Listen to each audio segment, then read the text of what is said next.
Good evening. The regular meeting for the City Commission for Tuesday, September 9th, 2025 will come to order. Please join me in silencing your cell phones. Madam City Clerk, please call the roll. Commissioner Perrine. Here. Commissioner McGurk. Here. Commissioner Ashley. Here. Vice Mayor Martin. Here. Mayor Cleveland. Here. Thank you, ma'am. Appreciate that. And now our newest police department chaplain, Pastor Luke Kinney from First NSB, will deliver the invocation. Please rise and remain standing for the Pledge of Allegiance. Would you join me as we pray? Our Father in heaven, we thank you for this day. We thank you for the rain that you give us. We thank you for blessing upon blessing upon blessing. And our Father, we pray, hallowed be your name. Your kingdom come, your will be done on earth as it is in heaven. I pray for our mayor, our city commission, pray for our city manager, city staff, and I pray that your will would be done in the proceedings tonight. Father, we pray that you would forgive us our debts as we also have forgiven our debtors, and lead us not into temptation, but deliver us from evil. God, we pray these things in the name of Jesus. Amen. Amen. Thank you, Chaplain. And now, 15-year-old Riley Reed will help us deliver the Pledge of Allegiance. She's a brand new sophomore at New Smyrna Beach High School. She likes physical fitness. She's on the cheer team. She wants to be an attorney when she grows up. She happens to be the lovely daughter of our new Deputy Police Chief, Bill Reed. Congratulations, Bill and Melissa. Riley, we're anxious to hear you lead us in the pledge. I pledge allegiance to the flag of the United States of America and to the republic for which it stands, one nation, under God, indivisible, with liberty and justice for all. Thank you. Please be seated.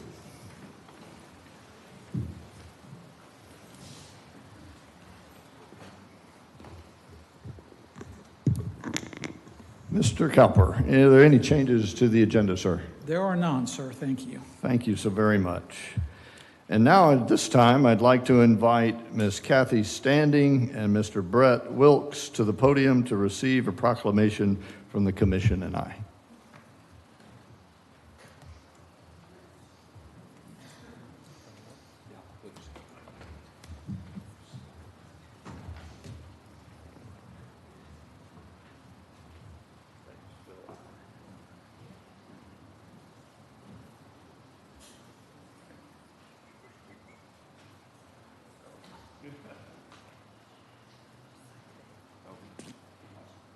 Special night. The City of New Smyrna Beach proclamation recognizing 70 years of the Buena Vista Inn. Yeah, go ahead.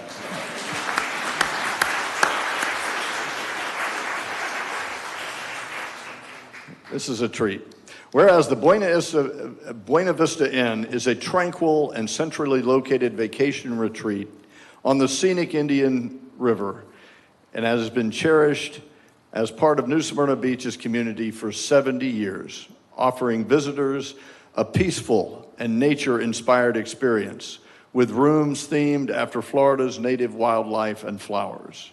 And whereas the inn was originally built in 1955 by Harris M. Saxon, a distinguished New Smyrna Beach native and former Volusia County Commissioner who represented the 5th District from 1949 to 1972, and whose legacy includes contributions including the planning of Delta, the city of Deltona, the creation of the Buena Vista Park, and the naming of Saxon Drive and the Harris M. Saxon Bridge in his honor. And whereas the Buena Vista Inn stands as one of the earliest structures on its street, symbolizing the enduring spirit and vision of Mr. Saxon, and continues to thrive under the stewardship of Kathy Standing, who, along with her late husband Bob, acquired the inn in 1999 and lovingly maintained its charm and community presence. And whereas following Bob's passing, the day-to-day operations of the inn has been carried forward by Kathy's son, Brett Wilkes, ensuring that the Buena Vista Inn remains a welcoming and peaceful haven for visitors and a proud landmark for this city. And whereas the Buena Vista Inn has welcomed generations of guests, contributing to the cultural and economic viability of New Smyrna Beach, and remains a testament to the city's rich history and commitment to hospitality.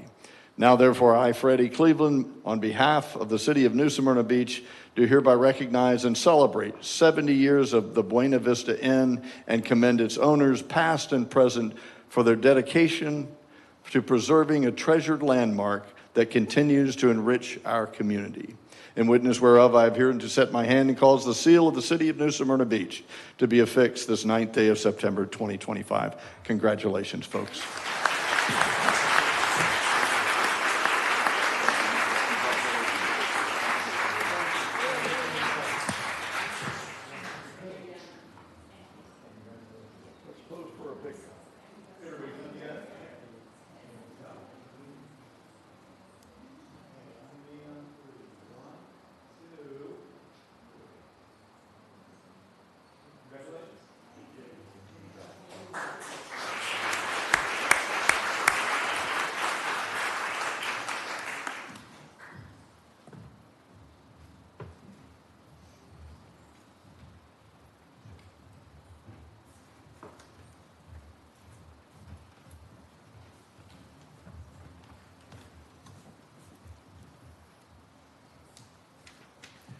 And now another treat. I'd like to welcome some special guests we've got here this evening.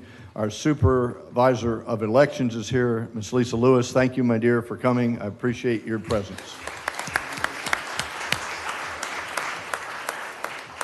We have the Chief from Green Cove Springs here tonight, Chief Reed. Thank you for coming. Chief Hines, rather. Thank you for coming.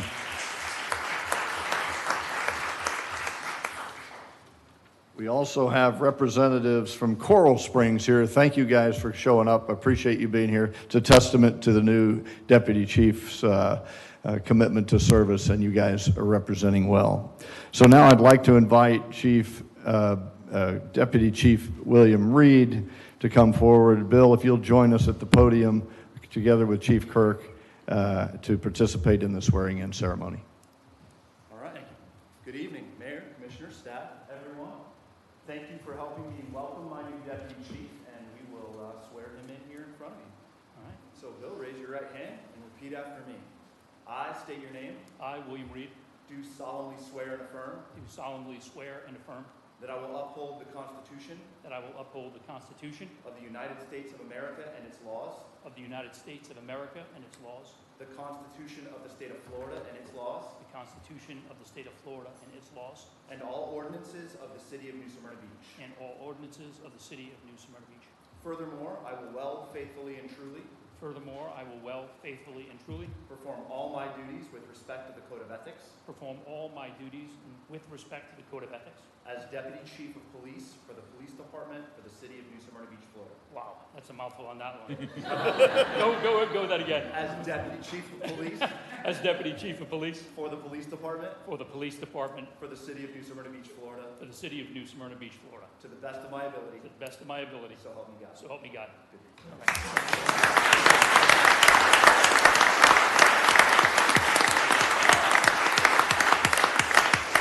I would like to invite Mr. Reed up to pin Bill.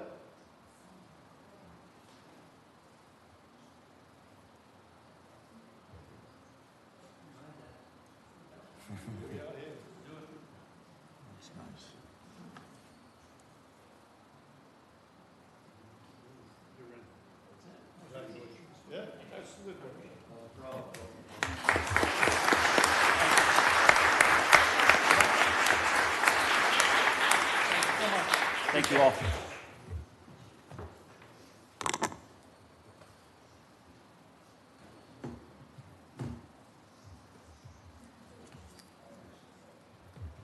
We're going to move on to item 4C, which is a presentation by our new Director of Parking and Mobility, Director Stephen Mendegrill. This is Stephen's first time before the public, and he's here from the Disney enterprise, so he's got a lot of great things to tell us and share with us from his years of experience. He's been working behind the scenes, as many of you may have not known, but he's here to reveal all the things he's been doing since he's been here. Welcome, Director Mendegrill. We're glad to have you. Thank you, Mr. Mayor. Commissioners, thank you for having me. So I'm here to share just a few of the items that I've been working on. Been here just over 3 months. It's been a fun 3 months. Everyone at the city has been very welcoming, and I'm excited to make some changes for the positive experience here. So let's get started. So the first thing I want to talk about is general parking lot improvements. So when I got here, I went around to all the parking lots and just see what needs improvement, the little stuff that's going to make a big difference. So the first thing that we tackled was the Coronado Church lot, or often referred to as the chicken lot. So this lot was, it needed some work. And funny story, I was here last year with my mother, and she actually fell in this parking lot. So when I got this job, she's like, "When are you going to fix that parking lot?" I'm like, "Mom, I'm gonna do it." So when we finished last week, I called her, sent her some pictures, and she was very happy. So you can see this is in the middle of grading. David Ray's Public Works team was great to work with. We used over 18 truckloads of dirt and shell just to level out the parking lot, so it needed a lot of work. You can kind of see an after here. We did actually squeeze out a few more parking spaces than there were before. And we're actually going to be adding additional signage. We're going to be putting some golf cart parking in because we do have some underutilized space. So we might as well use the space that we have to maximize the parking and get some of those golf carts off of Flagler to allow for more parking. So, and the chickens are still there.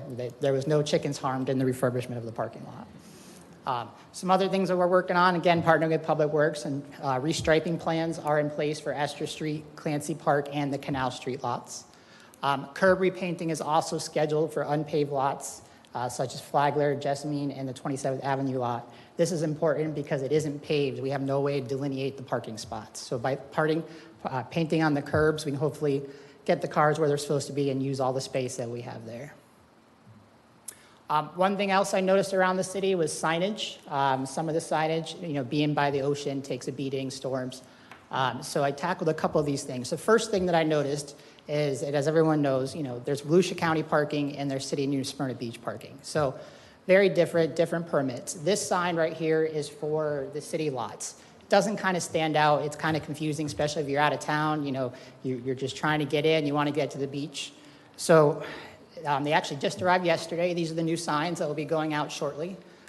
Stand out, very, very obvious that it is a city parking lot and not a county lot. So there's going to be 27 of these new signs going out shortly. I just dropped them off yesterday to Public Works, so they're going to tackle that for me.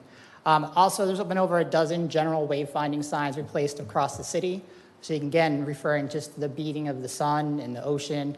And again, the signage is important because that draws attention to the drivers. They can get into a parking lot quicker instead of, oh, I missed the parking lot, I'm going to drive around and circle and create traffic. So very important to have good signage. One of the things that also was noted, and I saw on the task force report, was these confusing signage of the load zones on Flagler Avenue. So these aren't out yet. There's currently 3 signs. We're going to go down to 2 signs with the information on this one, just to try to make it more clear and hopefully get people to park there after 10 a.m. Sorry, Kevin, we're giving away your secret parking. So these will be out shortly as well. Pay here signs have been installed at the Flagler Avenue lot. So there's 3 parking kiosks at the Flagler Avenue lot. They were installed last week. Again, this was to draw attention for people so they know where to go to pay for parking and not just kind of wander around aimlessly or walk off without paying and unfortunately getting a ticket. So I'm going to go on to some mobility improvements. So I'm working with Public Works to identify crosswalks and sidewalks that are in need of upgrades. So I'm out there a lot, walking around, kind of making notes, and David Ray has been a great partner with that as well. Additional markings are going to be added to Flagler Avenue to prevent vehicles from blocking exit over the fire lanes. So there's only about 4 or 5 out right now, and they're all different colors. So we want to try to make them standard and make them all the same color and kind of eliminate having to tow any cars or have any safety issues with having vehicles blocking fire lanes. And additional bike racks will be coming to Flagler Avenue, specifically down in the beach boardwalk area. There's room for more, and we want to, we want to make it easy for people to use their bikes. You're not going to want to take your bike if you have no place to safely lock it up. So we're going to try to eliminate that. Some more mobility improvements. So we've actually recently joined the Waze for Cities program. So Waze is one of the, kind of similar to Google Maps, it's a wayfinding app. And one of the unique properties of this app is as a city, we can register and do changes in the app. So one of the things that we've done, all of our parking lots with information of hours and price are inside this program. The feature I like the best is actually as a super user, I can go in and actually close off streets in the app for special events or incidents or events. So when someone puts in directions to go to Flagler Avenue, but Flagler's closed for an event, it'll show that it's closed and it kind of will direct them around a different way. So, and this is free to the free service, doesn't cost us anything. Also signed us up for Parkopedia. Parkopedia is an app and a website for those who want to research parking. It's also on Apple CarPlay and some high-end vehicle models. The information in here was loaded all of our parking lots with hours and costs. And you can see on the image on the left, we're dashed because those are our free parking lots. But on the right, on the beach side, you can see it does list the $20. The great thing about this app is if we do move forward with any parking guidance systems, it'll be able to put real-time data in this app. And again, this is free to the city, doesn't cost us anything. One other thing I did, and this was also talked about in the Parking Task Force report, I met with representatives from Freebie. So Freebie is a kind of a rideshare type system that's very popular right now in South Florida. I believe Seminole County is also going to be doing something similar to this. I just met with them to see what kind of options they can provide for us, the city, to see if it's a good fit. I'm not convinced it's a great fit for us yet, but it's definitely something we can look at. And the cost is minimal. And as a city, we can decide if it's free to the users or the users pay. So they have both situations at their different cities. So stay tuned. So what's next? So one of the things that I was told about when I first started is, working with our Volusia County partners. We are neighbors. Our operations are rely on each other. So one thing that I'm trying to do, and there is some back-end stuff that's a little difficult, but we're trying to combine the parking permit systems. It's very confusing to people who have a permit that you make sure that you have the right permit. You need a city permit and a county permit. So we're trying to work on the back end that we can work with our systems to combine them, but still get the revenue the city is supposed to get. So I've met with them a few times and continue to meet with our Volusia County partners as well. Looking at the feasibility of phasing out parking kiosks and transitioning to fully mobile payments and paid parking areas. So this is very common all over the country. Not many municipalities still have parking kiosks. The thing about this is we reduce costs and maintenance. It's also ease of use. There's dozens of apps that people can use to pay for parking. So currently we have our kiosks. We're in discussions to see if they go bad, will we replace them? So there's there's applications such as Park Mobile, or we currently have this in use at our city parking lots where we have a QR code to pay by phone. So we're just looking to see if we can eventually get rid of all the kiosks and go to fully electronic payment. Exploring expansion of paid parking to improve turnover and increase availability. Paid parking, yes, it's generating revenue, but that's not the main reason why we need to do it. So we're looking at the Canal, Flagler areas, some of the other parking lots, and the goal is just to increase turnover. See if we can maximize our parking without having, right now, to build more parking. Reviewing options to standardize or reduce parking time limits on Canal Street and Flagler Avenue. So specifically on Canal Street, so on-street parking on the main drag is 4 hours. Side street is 2 hours based on the ordinances. And so it's a little confusing.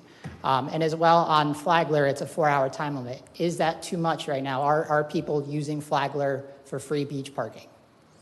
So I'm looking at seeing what's a right time to kind of reduce the limits and make it standard across the city for just to make it easy for everyone. Planning installation of parking guidance sensors on Flagler Avenue, Canal Street, and other paved lots. So I have a lot of experience where I came from using parking guidance systems, and they are a wealth of knowledge. and you can get so much data, more data than you ever need. So I did meet with one company and do have one proposal for in-street sensors. They'd be buried about 1/4 of an inch on Canal Street, Flagler Street, it's in the paid parking lot. So we're still looking to see if this is a good option for the city. This reduces circling because users will be able to find out where the parking is quicker. Like I mentioned, usage data. And then along with this system will be digital message signs that we would place in strategic areas across the city to give real-time data. But it will also provide us the opportunity to change the screens for events. So right now, the police department enforcement puts out those variable message boards. We would be able to use these without having to put any additional signage out amongst the city. So still looking at that. And then continue to address recommendations from the parking task force. My first day, I think my first hour, Ron gave me a stack of paper like this. Years and years of parking studies. So that's what I've been reviewing, looking at, and specifically paying attention to the parking task force, which is the most recent. So looking at that, seeing what we can do, and just trying to move the city forward. So that's all I have. Does anyone have any questions? Any questions for our Director of Parking and Mobility, Commissioner McGurk? Hey, Stephen, thank you. Appreciate the presentation, and I think that you're certainly touching on a lot of the issues that need to be done. Good luck on the parking on Flagler for those using it. They are clearly using it to go to the beach for free, but that's a tough one. So look forward to working with you on that. Commissioner Martin? You know I love the way you've been working this, so you already know that. Thank you. Question, for example, Waze, if we close Flagler, what will people be told? In other words, it's one thing to say Flagler's closed. It's another thing to say, I don't know, make a right at South Peninsula. I don't know what they will hear or see on their. Right. So it's just like right now, if you use Google Maps and, let's say I-4 is closed, it'll automatically do a new route around it. That's how Waze would work as well. So It would show that Flagler Avenue is closed. It might direct you to the South Causeway and up Peninsula instead of going down. So it's done automatic. Nothing that we have to do. We just put it in there, and the app knows how to update the directions. Fabulous. And when we go to the all-mobile QR code, we know people have gotten very fond of covering over those QR codes with their own QR codes, which may direct the money differently than we had intended. How are we going to monitor that? So since we already have a few of them now, our parking enforcement, when they're out there doing their routine checks, they're also checking the signs to make sure that there are no stickers over the QR card. So they already. So at least once a day they're checked? Yes, so every time they go to a lot to do their license plate checks, they're also checking it. Yeah, so it's currently being done. We would just obviously have more signs than we have now, but we do already check that. Fabulous. And I love the idea of standardizing across the city because we all know, well, that's the way I did it on Canal. Why can't I do it here? Yep. The other one is just simply, I'm so sensitive to the marine environment beachside. So I immediately worry about things like sensors. Have they been proven to work in marine environments? So, yes. So the company we met with are actually from Minnesota. So that's close. So not quite marine, but the moisture. So they've said that their sensors work with up to 2 feet of snow. Now, we don't have snow here, but we do have the moisture. So and the salt. Yes, and the salt. Our biggest concern, the reason I have some hesitation about this is sand. And especially since the city, we're looking to get our own sweeper truck. So will these sensors hold up to the sweeper truck? So that's my concern. But in terms of, they are NEMA rated, they are, What I hear is that you are already investigating them against the environment in which they would be installed, and that's all we need to know. You're checking it out. Thank you. Yep. Mr. Perrine? Yes, thank you, Stephen. I just wanted to thank you this week with your help from the questions I had from the neighborhood, and you were very professional in addressing all their concerns. And Benemitties, thank you so much. My pleasure. Stephen, would you talk to us for a bit about how you've been informed by what the work you saw from the parking task force this past one? I know you got to read several parking task force, and has that prioritized your, I'm going to do this first, this second, and how are you organizing your thoughts there? Yeah, so how I looked at it is I wanted, and I hate the term low-hanging fruit, but I wanted to hit the low-hanging fruit first, the stuff that would have the most impact, that could be done the quickest and with the least amount of cost. So that's what I was tackling first, so with the signage and the lots. But yes, the task force, I'm just trying to see what is feasible and what we can do that's going to make the most impact. So that's how I'm prioritizing it. Thank you, appreciate it. Any follow-ups? Yes, sir. Commissioner Ashley. Great job on the signs. A big, huge difference. As you were talking, I was thinking about the parking times on Canal Street versus the parking times on the side streets, 4 hours versus 2 hours. Mm-hmm. Do you know the reason why that even? I don't. The signs look like they've been there for years, and asking around, but no one seems to know why. But it is definitely confusing that you can, within 20 feet, it's a 2-hour time difference. And that makes it tough on our enforcement team and just confusing. So there definitely needs to be some sort of standardization. But I haven't been able to find out why. I haven't talked to any merchants, but I wonder what they would prefer. I mean, I guess they would want less hours to have more people come in and out of the, to be continued. Thank you. Commissioner Martin. Yeah, no, I was thinking, I think the hours, depending on where you are sort of like, do I have time for lunch and go shopping? So I think Flagler at 4 hours is a little long. I think Flagler at 3 hours is more appropriate. But I think Canal, I could see the same thing. You don't shop after dinner, so that 3 hours should be fine there, period. But Have you ever been to Peanuts? yes, I have been to Peanuts. I was there 4 hours Sunday is a little night. skinny for me. I was there Sunday night walking through knee-high water. So Here we go, yes. order. So Steve, thank you so much, I appreciate that, appreciate you being here. And a reminder, our symbol is not a mouse, it's a shark, so get it right. All right, thank you very much, appreciate it. Thank you, Steve. Good job.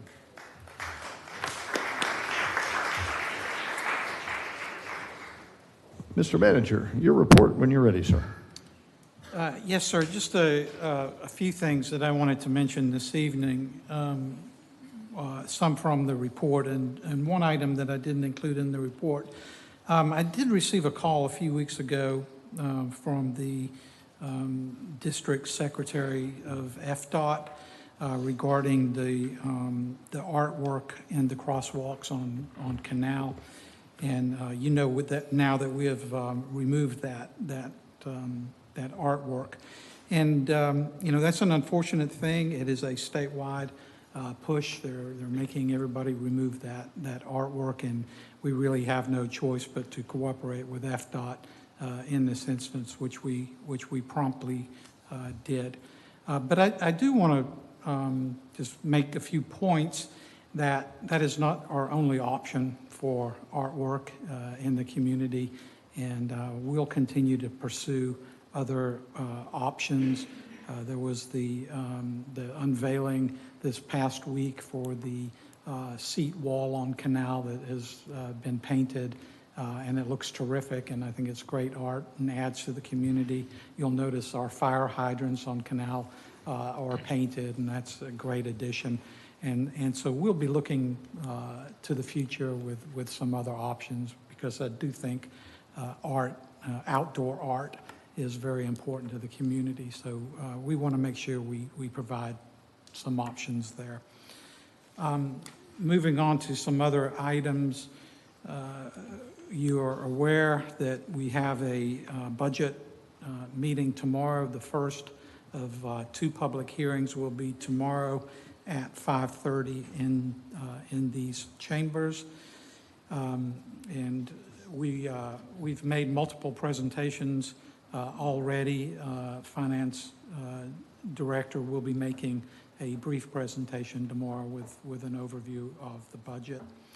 Been a lot of discussion regarding our union contract negotiations, particularly the fire negotiations. I want to assure you that our team has been working hard, meeting with union representatives from both police and fire Their union representatives are working very hard on their behalf. Your team in the city is working hard to make sure that we can do everything that we can do, but it's in a way that we can afford to do it, and it's in the best interest of the city going forward. So I'm very optimistic about where we are in those negotiations right now. Also wanted to bring your attention to a meeting, an FDOT meeting on September 11th from 5:30 to 7:30. This is going to be an open house at the Brannan Center, and FDOT will have representatives there with information about their proposed project on State Highway 44, and would encourage people that have questions to go by and see those plans. Basically, they're planning to resurface about 2.5 miles of 44 from the interstate eastward. It's about around Walker Drive. There'll be some signal improvements and some sidewalk, a limited amount of drainage work and things of that nature. And that project is currently scheduled to be let in fiscal year 26. So I think we're looking probably at about a year from now before we actually see any construction with that project. But we're obviously enthusiastic about it coming. And that's all I have, sir. Thank you, sir. Appreciate that. Any comments or questions? Okay, just an editorial on the art. You'll hear more about that. I'm sure there'll be some public participation about the arts. Square me away on this, Mr. Cowper. This was not a state initiative. This was a federal initiative sent down by Secretary of Transportation Sean Duffy to every state in the union. That's right. Yes. And so the consequence for us in the state of Florida and in our town, from the letter you got from the district representative, was that our funding would have been removed if we did not comply. That is where it would end up going, yes, sir. But I don't want to make it out that they were giving us threats. No, I just want to make, and we weren't the only municipality, Absolutely the Speedway, Daytona Beach, there are other municipalities. I was in Daytona a couple of days ago and noticed that they had painted over the checkered flags. It's unfortunate, but that's where we are. Right to that. Well, we will continue to brandish ourselves as an art-forward town. This will not dissuade us from displaying the creativity and the culture that has become and is and will be New Smyrna. So rest assured, we'll have more to come on that. Thank you, sir, for your report.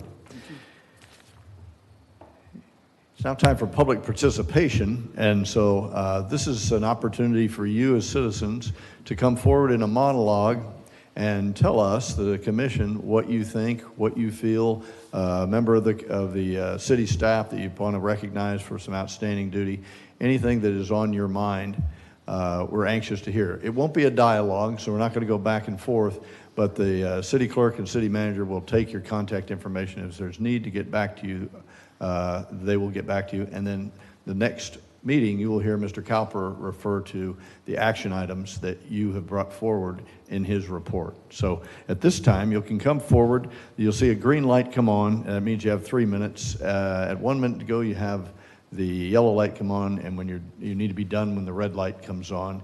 And when you come forward, your name and address for the record, please. Thank you. Public participation is now open. Mr. England, welcome.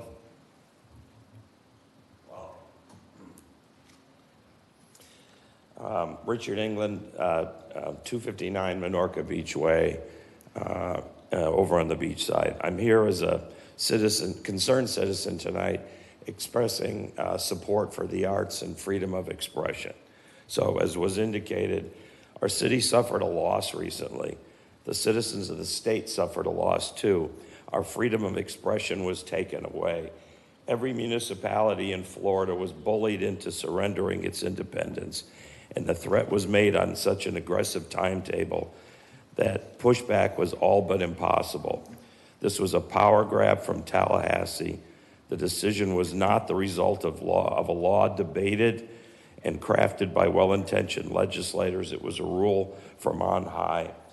At this point, you know I'm talking about the DOT's sudden ban on all, quote, non-standard markings on roads, crosswalks, and intersections throughout the state.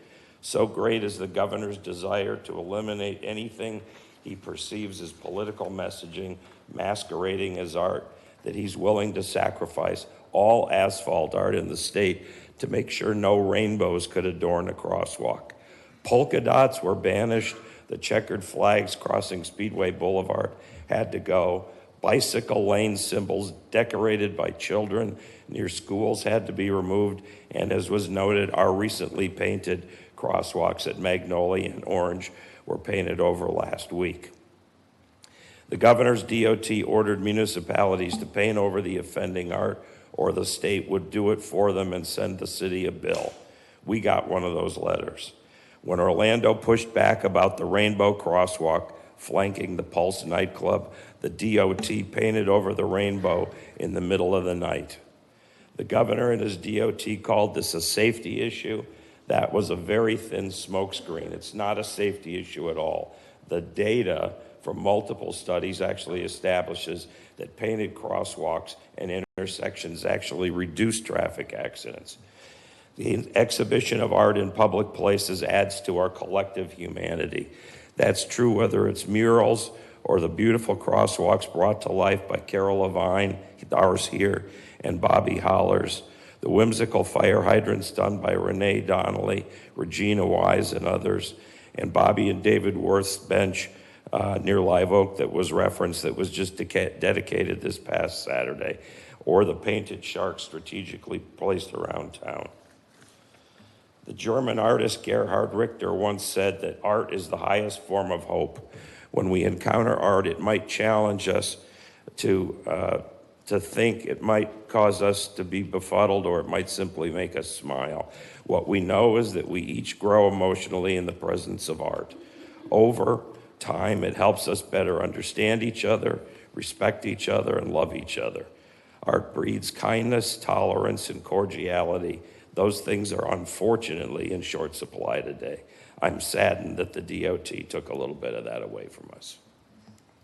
Thank you, sir. Appreciate your comments.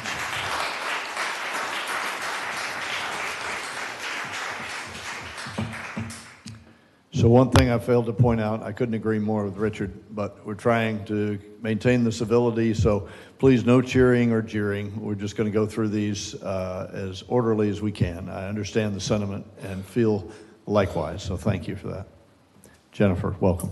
Good evening, Jennifer Coolidge, Executive Director, Atlantic Center for the Arts, and I just wanted to thank our city manager for his words about looking at other opportunities for public art.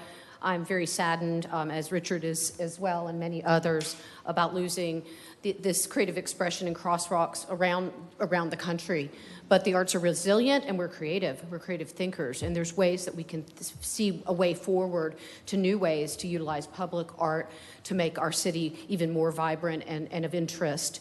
I want to speak also and applaud the City Commission for including cultural arts in the charter language that will be considered by our voters on November 4th. This just elevates what we are in our identity as a community. We are a cultural community, and this is something we can really build upon when we come together as a community and we can plan together, work in partnership with the city to make New Smyrna Beach even a better place to live, work, play, and visit. Thank you for all of your efforts. Thank you, ma'am. Appreciate your comments. Anyone else for public participation? Hi, folks. Howdy. Good evening. Thanks. I'm Sam Darcy, 1202 Walden Drive, right here in New Smyrna Beach. I got a couple of things to present to you all. There's a movement, or there are some communities who are filing exemptions and lawsuits about two issues, not just the crosswalk painting, but the SB 180. I'm hopeful that New Smyrna will join or research and join into those suits. The last piece I really want to hang on here is, oh, did I mention flooding? Let's move on from that. I know it is what it is. But we've got some huge slabs of concrete that are posing as parking lots. Did anybody research why we didn't look at covering those and solar panel them to provide enough juice to run downtown? Particularly, we have a lot of sunshine here, excuse me. And that's really all I wanted to bring to your attention at this time. Hope you all can look into it. Thanks. Sir, thank you so very much. Anyone else for public participation? Ms. Sachs. Good evening, everyone. My name is Leslie Sachs. My address is 816 East 8th Avenue, New Smyrna Beach. I have 3 items, and I'll try and be brief. First off, Saxon is crumbling away behind CVS. It has nothing to do with the construction. I understand that the lanes will temporarily be pretty bad. But there is a pothole to China, and there is also the actual shoulder has actually crumbled away as you go a little further south, and it's way before the construction zone. So I just wanted to bring that to your attention. And 3rd and Saxon intersection needs restriping really badly, so maybe we could throw a rainbow there, and then FDOT will fix that, because I think that's their jurisdiction. Regarding resolution number 22-25 on SB 180, I hope that you decide to use option 1. Edgewater did. They voted for it. I think it was the other night or last night. Deltona did. The attorney, the city of Weston, he's leading the lawsuit, the attorney for that city. And he quotes, the effect is every single city and every single county in the state is not allowed to enact any comprehensive plan amendments or land development regulation or any procedure that would burden or hinder development in any way from retroactively from August 1, 2024 until October 2027. So please don't vote for the lobbyists. Please vote option 1. And then lastly, on the ballot language, I'm not happy with the one regarding the pay raises. That one is too vague. People think, oh yeah, you could get a raise if they're thinking like a normal raise is 5%. But if they don't know what you're currently making and then what you're going to get, that puts the voter at a disadvantage, because they would probably want to give you a raise, but they don't want to give you 25 to 50% of a raise. And with the percentage where it's the language says regarding the mayor, it gets from 50% of a Volusia County Council member to 75%. And then the commissioners follow along the same with the 75% of that new salary. And then I have a text from Jeff Brower, and he goes, I travel the county daily. It's a full-time job. I get no gas, food, or travel expenses. That's okay. I knew that when I ran. I think I make $54,000 from which I pay for health and life insurance. So if you want to follow the county, then maybe you should follow the same way that they make their electeds pay for their insurances.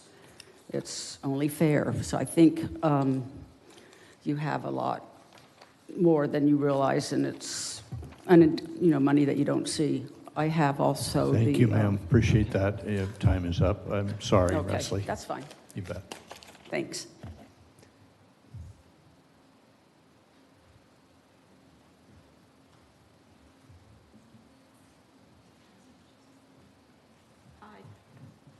Hi, I'm Kim Cohen, and I live on 27th Avenue, 833. And I brought some neighbors here, there. And we're opposing, some woman in our neighborhood is doing a petition for sidewalks on our street, 27th. None of this, I got 20 people that don't want it out of 30 houses on our street. So we didn't know what to do. But we don't want sidewalks. And I have the names of everyone that opposed it, getting sidewalks. Wonderful. Just hand that to the clerk when you're done. And I'm Nancy Hardy. I'm at 835 East 27th. And I just want to add, with the budget and the money available, the cost of sidewalks would be a little bit extreme, and perhaps putting in speed bumps to reduce the speed limit would add to the safety that is a concern to that neighbor. So that was it. Thank you very much, ma'am. Appreciate your comments. Thank you, ladies. Thank you. Appreciate it. Ms. Devine, welcome. Good evening. My name is Jennifer Devine. I live at 3205 Hill Street. Tonight, the Commission has an agenda item regarding SB 180 and whether or not to join just a few other cities and counties in suing the state of Florida. I support Home Rule 100%. This topic is important because SB 180 erodes Home Rule, our ability to govern and decide what is best for our local community. SB 180 began with good intentions. Senator DeSelli crafted the bill to strengthen hurricane recovery and preparedness in wake of the storms of 2024. The bill was supported by both sides of the aisle with only one no vote. Unfortunately, its current unamended version is too vague and it infringes on our constitutional home rule protections, the provisions of which were hammered out by our state legislature over 50 years ago. This bill unfortunately limits New Smyrna Beach's planning authority. The higher building and stormwater protections, which you, our commissioners and mayor, have worked hard to put into place, could now be challenged as too restrictive. This opens the door, unfortunately, to lawsuits from developers who may want to cut corners. A few cities in the state have voted to file a lawsuit to stop SB 180, but I believe New Smyrna Beach should take a different approach. I believe we should work with our state legislators, and along with a majority of other cities and counties through negotiation, we should propose amendments which will be supported by our state legislature and then could allow the uniqueness of New Smyrna Beach and other cities to be considered. There is clear precedent to this approach. The legislature has walked back wording in several bills after unintended negative impacts became obvious. Costly and divisive lawsuits were avoided. This commission has built good relationships with state lawmakers, and filing a lawsuit could weaken these essential ties. By collaborating, we can propose amendments to SB 180 that allow New Smyrna Beach to keep our stricter standards while also allowing flood victims to rebuild quickly after a storm. And for this reason, I urge you to work with other cities to recommend specific challenges to the bill, and in so doing, we will protect home rule, avoid costly lawsuits, and retain good relationships while still supporting hurricane recovery. Thank you. Thank you, ma'am. Appreciate your comments. Anyone else for public participation? Mr. Billings, welcome. Good evening, Mayor, Commission, staff. I'm Mark Billings, 128 Mangrove Estates Circle in New Smyrna Beach. I serve as the Southeast Volusia Habitat for Humanity Executive Director, presently the chairman of the Southeast Volusia Chamber of Commerce, but tonight I'm here speaking on behalf of an honor that my colleagues bestowed upon me at your request, and that is chairman of the Charter Review Committee.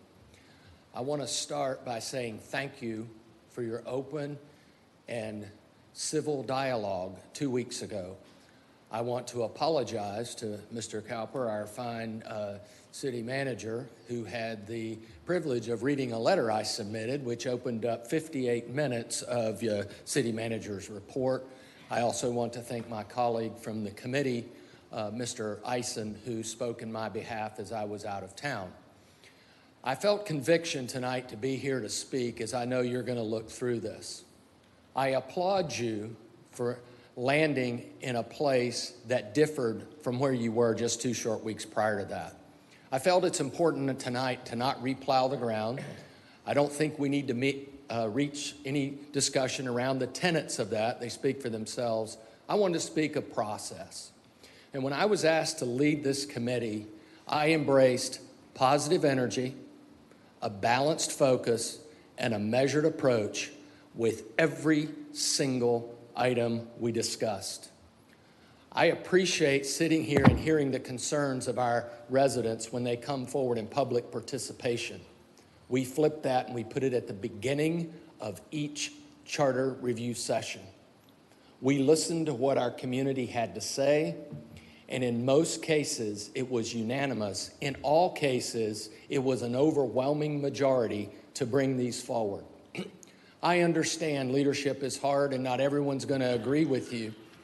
My challenge to you as you look through these is to realize we did our research, what's put forward with the term, what's put forward with how the process of an election is consistent with others within our area. I also say you may disagree. That's fine.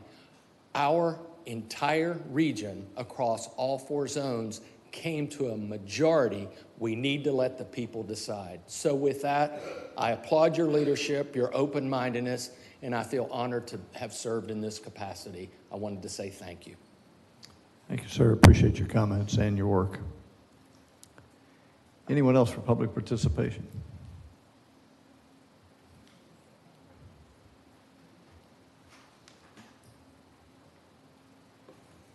Catherine Pante, address protected. Good evening, Mayor and council members. Thank you for allowing me the opportunity to address this commission on SB 180. As you know, SB 180 significantly hinders our ability to make essential land use decisions, crucial decisions that protect public safety, public health, as well as community resilience and respect for our constitutional governance. We need to protect our ability to enact local ordinances in response to local conditions, whether it be environmental, development-related, or planning for weather-related events. We have a constitutional obligation and a right under home rule to manage growth, zoning, and resiliency on behalf of New Smyrna Beach residents. I believe the more strategic route to take is litigation, as our emails and phone calls of opposition to this bill were ignored. In addition, in June 2025, the Supreme Court issued a major ruling in Trump v. CASA, 24A Alpha 884, halting universal or nationwide injunctions that extend beyond the parties in this case, requiring federal courts to limit relief to the named plaintiffs with standing. What this means is that Florida courts may follow the ruling of the U.S. Supreme Court. Simply, if New Smyrna does not join the class action, an injunction is issued to stop the enforcement of SB 180 as it makes its way through the court system. New Smyrna, as well as any city or county that did not join the class action, will not benefit, meaning SB 180 will apply to New Smyrna and those who chose not to join. Those who sign on only to the Volusia County amendments will not be covered as they did not join the class action.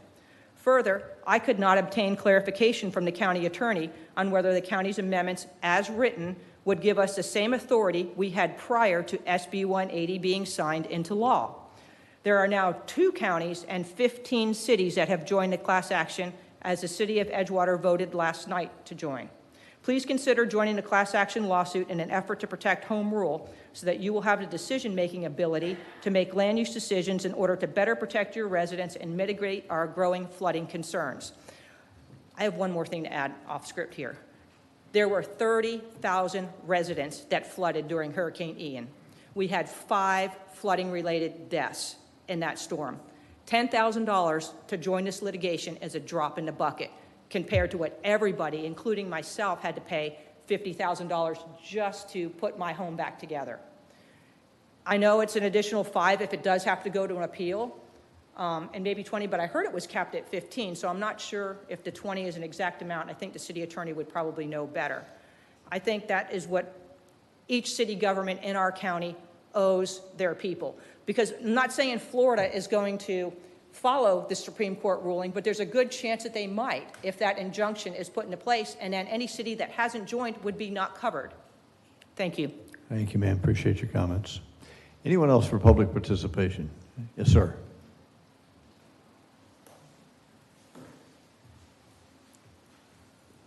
Good evening. I'm not sure if this is the appropriate time to speak to this. It's the regarding 7B, item 7B, resolution 2525 that's on the agenda. Perfect. Go right ahead, sir. It is perfect time to, can I speak to it? Okay. My name is Rich Hunsaker. I've been at the City Marina for about 16 years now. My home address is 1464 Fairway Oaks Drive in Castleberry, Florida. That's Seminole County. We just received notice last month that our rates are going up substantially. Specifically, my rates are going up 52%. Okay, they're presently $476 a month. They are going up to $726. My question on this is why is this rate increased needed? We don't understand what. There was no reasons given in the information we were sent. The last rate increase about 2 years ago, our rates went up $50 a month, which is about 12%. There's a comparison. I looked at several marinas in the area, both public, city marinas as well as private marinas. My rates, if they're put in, which is going to be $22 a foot, is $2 more than Outriggers, which is a private marina. Again, Coquina Marina, which is in Daytona, they're $17 a foot. Two city marinas, one in Daytona, Halifax Harbor, they're at $10 a foot for an annual rate. Titusville Municipal Marina, they're $12 a foot for their annual rate. All of the above marinas have dedicated parking. Halifax and Titusville both have air-conditioned captain's quarters. Coquina and Outriggers have a pool and all the docks are floating. They have fuel. The main point I have is that what is justifying these rate increases? And my time's just about up, so. Thank you. Thank you. Thank you very much for your comments, sir. Appreciate that. Anybody else for public participation?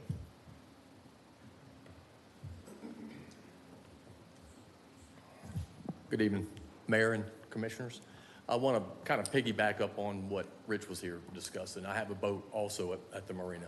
And though we're a small contingent, right, we're still constituents for the most part. I'm a New Smyrna Beach resident in Venetian Bay right now. So I think the one thing that has a lot of concern, and I was hoping there'd be a little more representation here tonight, but it is the significant impact of the increase and the justification that we've seen that sparks some of that increase.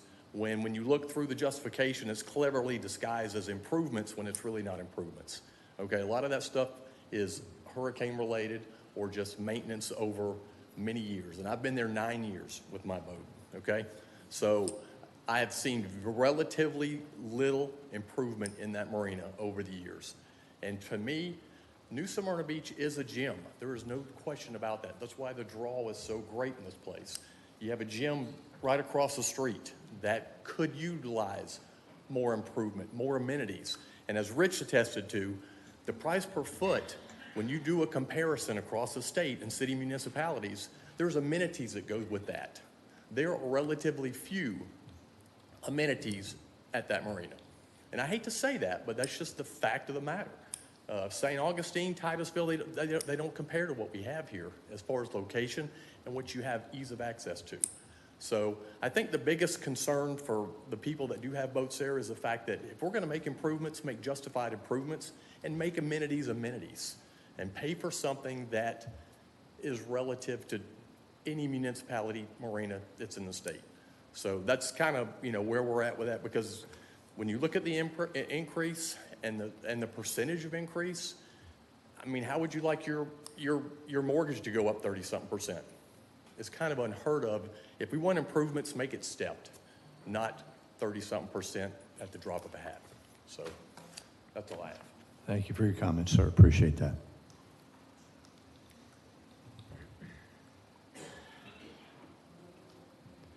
Evening, Mr. Byte. Good evening, Commissioners. Thank you. Brian White, 2464 Lydia Way. I'm here before you tonight to speak about SB 180. We have a long history here. Not all of us have seen eye to eye on many issues, but I do think that we could agree on one thing, and that is that our citizens deserve a voice, and they deserve the right to come before you and be heard by elected officials that are endowed with the authority to act in their best interest.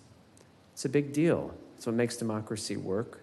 The fact that we can come here and share our concerns with you, and that you can decide what to do next. SB 180, the intent of it, I think initially was good, to make things easier for property owners who were adversely affected by hurricane damage, which was so many people in our community, myself included. I know many of you too.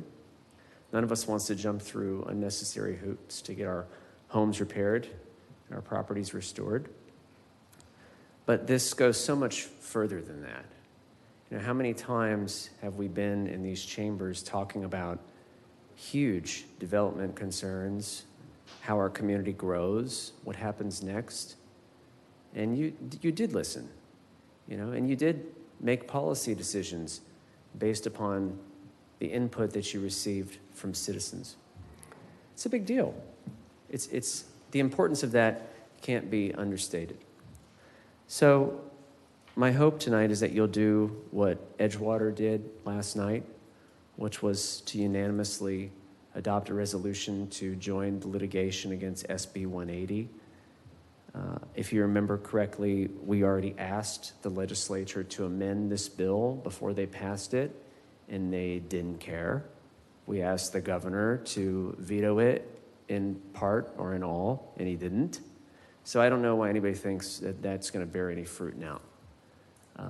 Litigation is not the option that anybody wants to do, but I think it's our best option to prevail.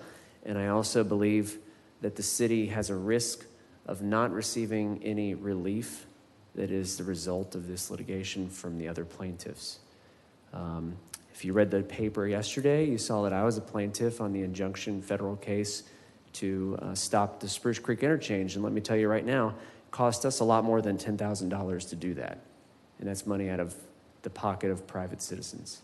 So I hope you make the right decision. I hope you support our voice and the voice of the citizens and protect your power to act on their behalf.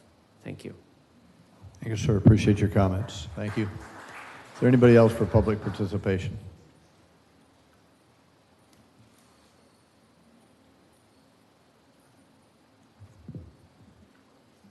Good evening. How are you tonight? I moved back to the city. I grew. Just your name and address for the record, ma'am. I have to keep my address.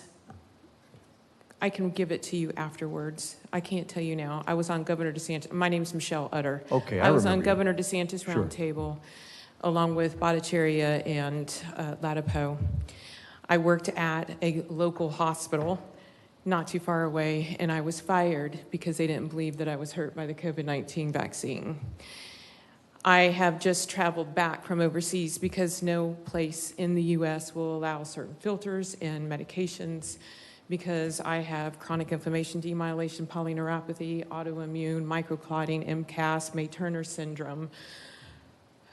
The list goes on, and now I'm on a cancel protocol because I'm still making spike after 1,700 days. This is a huge discussion that's up there, but I'm here. I know there's other things you'd like to be talking about. But the thing is, there's 8 generations of my family, and I can give you their names as well. They started up the Boat and Ski Club. Most of these, my grandfather is an old timer. If you know the Popes and the Sawyers or whatever, they're my family. I took this because I was told it was safe and effective.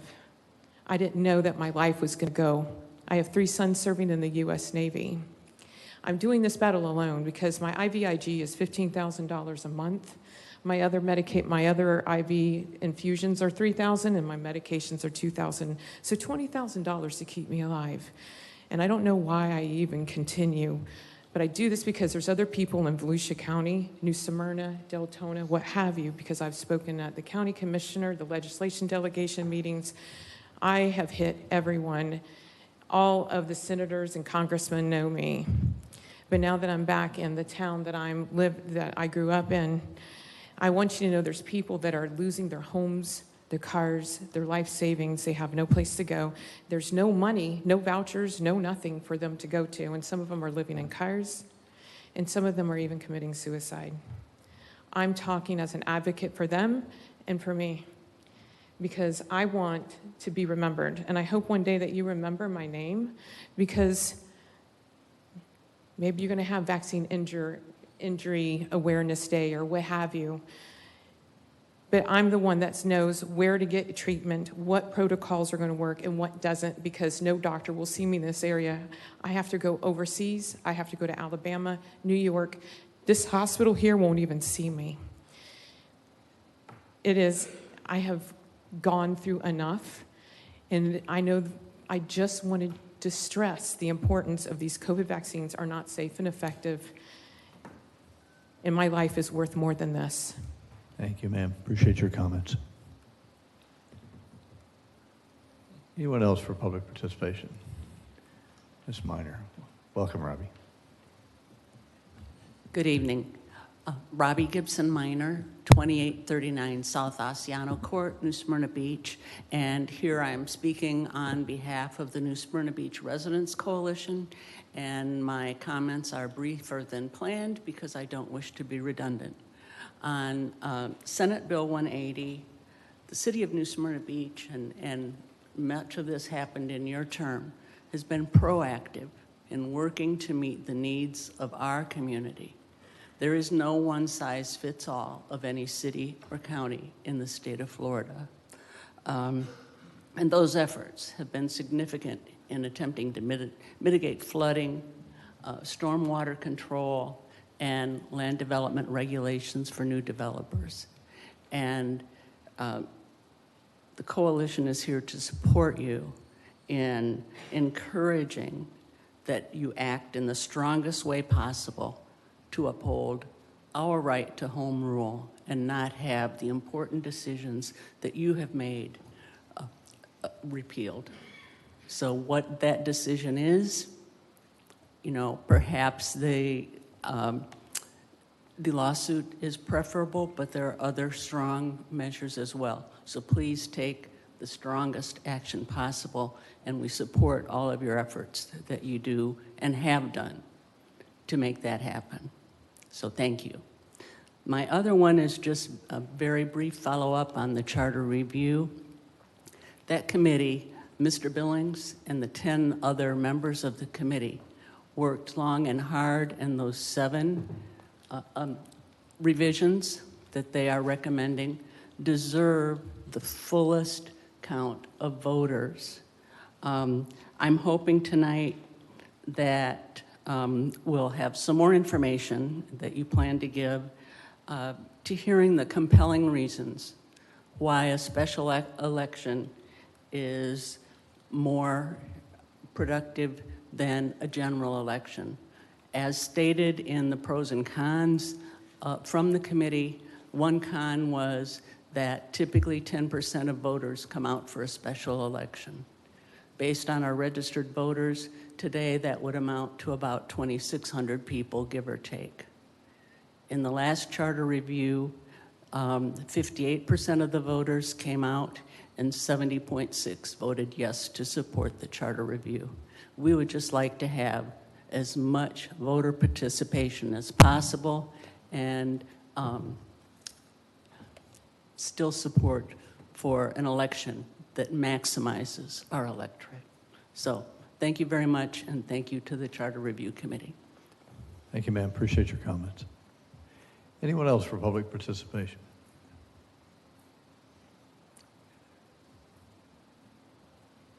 Good evening, Commissioners and Mayor. I just had a couple of notes concerning SB 180, Just name and address for the record, ma'am. Suzanne Schreiber, I'm representing Dream Green Volusia, and I live in Ormond Beach, 548 Sandy Oaks Boulevard. So I just want to point out that I don't believe anyone mentioned that the bill starts over should we have a hurricane. Theoretically, it is possible this bill could never end. That's something to consider. As far as relationships go in Tallahassee, Of course, relationships matter. I don't think anyone is going to deny that. But this isn't a choice between your relationship with Tallahassee and your relationship of representing your constituents. Your constituents elected you. They rely on you to be their voice and to do the right thing. In attending various flood meetings, I actually saw Mayor Cleveland yesterday morning at the roundtable of elected officials for the flood presentation there. I would just say that for home rule, the previous speaker expressed it really well. You all need to take back your stormwater policy, and the best way to do that right now, because time is not on your side. It's not on anyone's side. You might as well join the coalition for the lawsuit. So I would ask you to consider it. I'm not only asking you to join the coalition for the lawsuit, though, I'm also asking you to support the amendments as well. I'm asking you to do everything you possibly can, because you don't exactly know what's going to work, but the coalition representation has grown. So you're no longer out there by yourselves anymore. There's others that are in the same predicament as you. So thank you for your time and just your consideration. But this isn't a choice between Tallahassee or your constituents. You represent your constituents. Thank you. Thank you, Suzanne. Appreciate your comments.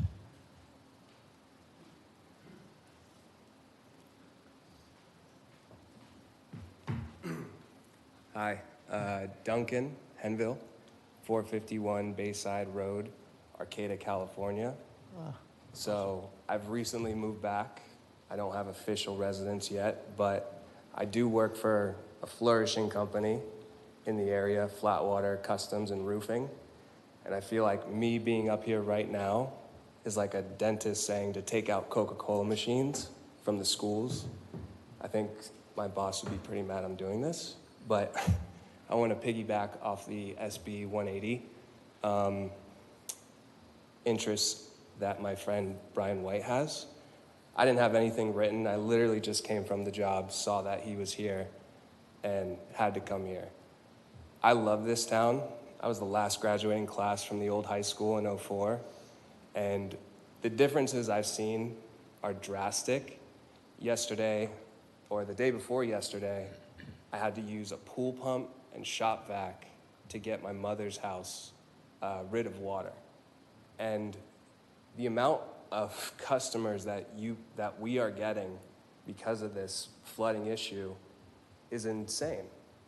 And to go forward with something that will only exacerbate the problems that you already have without taking care of what's going on right now, to me would be a detriment to everybody in the zone.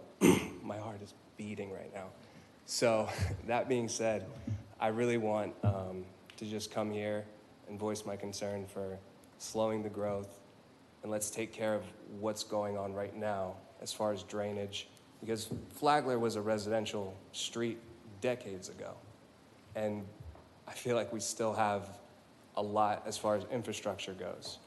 I used to work on Canal Street on top of Jason's Corner for Schweitzer Waldrop and Schweitzer Waldrop Architects, and like even the rents around here.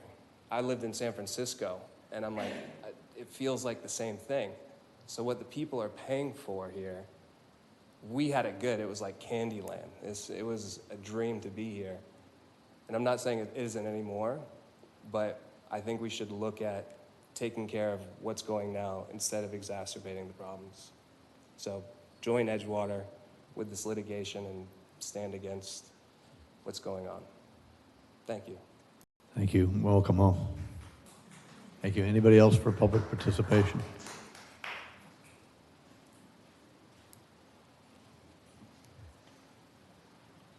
Good evening, John Beatty, 1000 South Orlando Avenue, Maitland, Florida.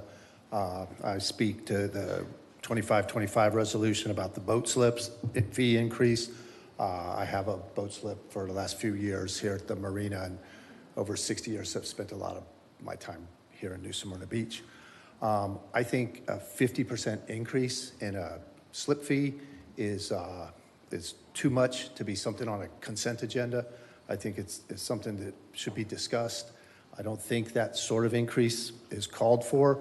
I haven't seen anything in the resolution that supports that kind of increase. I don't think that the marina has been running a pretty close to balanced budget year after year, so I don't see the need to raise the fees 50% on most of these people to bank this kind of money. In the section 3, it talks about a 3% annual increase or consumer price increase. There was an increase recently, but this is too much, too fast. There's inaccuracies in the whereas clauses as far as where it fits to competitive marinas. It doesn't make it competitive. It makes it the most expensive one. I don't know. I think the result is going to be to run off the sort of people that have made this community so charming over all these years. And I just don't think it's justified. Thank you, sir. Appreciate your comments. Anyone else for public participation?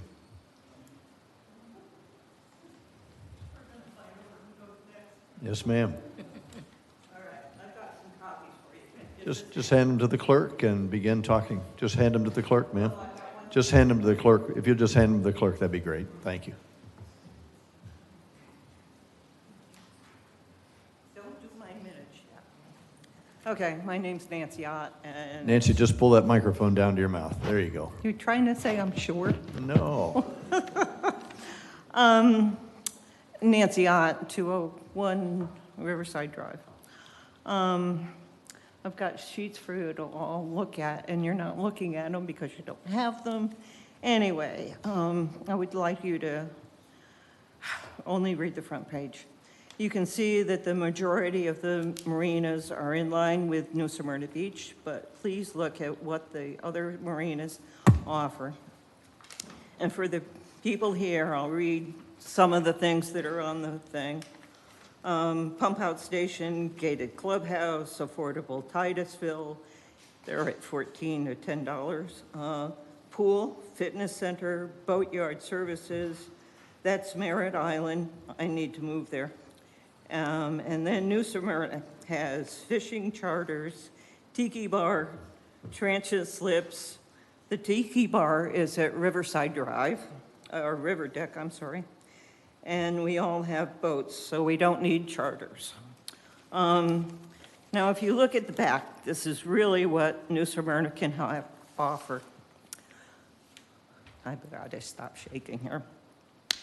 A rusty, broken barbecue grill, restaurants nearby, and at night, the gazebo and the office and sitting area become the hangout for the homeless population. All the other repairs that the marina is bragging about have been broken for years. But my point is that my rate now is $725.01. And the raise, with this raise, it would bring it to $972.35, which is a raise at my rate is $247 a month. Not really a reason to raise our rates 30 to 52%. I don't know where the money is going, and I don't know why we need such an increase. The last increase we had was 3%, not 30 to 52%. Thank you. Thank you, ma'am. Appreciate your comments. Anyone else for public? Yes, sir. Chuck Carter, 1400 James Street, New Smyrna Beach. I've had great-grandparents, grandparents all come down in the 50s. I grew up on North Beach. Me and my wife have had houses all over New Smyrna Beach. I lived on Flagler Avenue for years. I have friends that grew up on Flagler and stuff. The flooding problem, our house was flooded once, and that was 3 foot of septic tank water, so our house was completely ruined. And then we had a micro storm that came through with the last storm and tore up our house and property and roofs and stuff like that. So kind of my point, or bring it up to your attention, is the canals that the Menorcans dug and drained and stuff. I think they really need to, they would work if they were maintained. And what a lot of people don't realize is behind the post office on Flagler Avenue, where there's a parking lot, that is an underground chamber that's supposed to take extra water off the street. And I don't know how it's maintained, or a lot of people don't know about that. So if you guys could look into it and find out what that huge chamber, because that whole parking lot is kind of like 18 feet deep. I don't know if anyone knows about that, but 411 Flagler Avenue, I owned Nickel Surf Shop when we were located there, and I was flooded in that back shed area numerous times. And one time my brother-in-law and I were pumping with a huge dredge pump, which is a huge tube, and we're pumping water out, and we're pumping it to the drain, and we're not gaining anything. And it was, I believe, Jesmond behind the street behind it. So we were actually draining Jesmond Street because it breached and all the water was coming there. So water will go where it wants to, but it's got to be maintained. All these systems that we have and the history of the canals that we have through here need to be maintained. And then I'll put something out for the 27th Avenue speed bumps. We don't live on the beach side anymore because of the traffic of people speeding down the road. I had 2 young kids at the time, and we moved off the beach side, or one of our houses, because of the traffic and speeding. And then also with the marina, about 30 years ago, I used to live at that marina. Great place, great friends, great, camaraderie, all that stuff. But there's nothing there to offer for anyone. So that's a little bit of input. Thank you, sir. I appreciate the comments. Thank you very much. Anyone else for public participation? Yes, sir.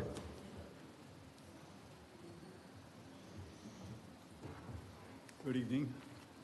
My name is Mario Garces. I'm at 739 Riverbend Boulevard in Longwood, Florida.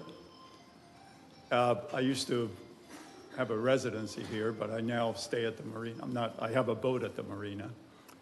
And I'm going to, just a real quick comment. Again, you've heard a lot about the increases that have been proposed or are being proposed.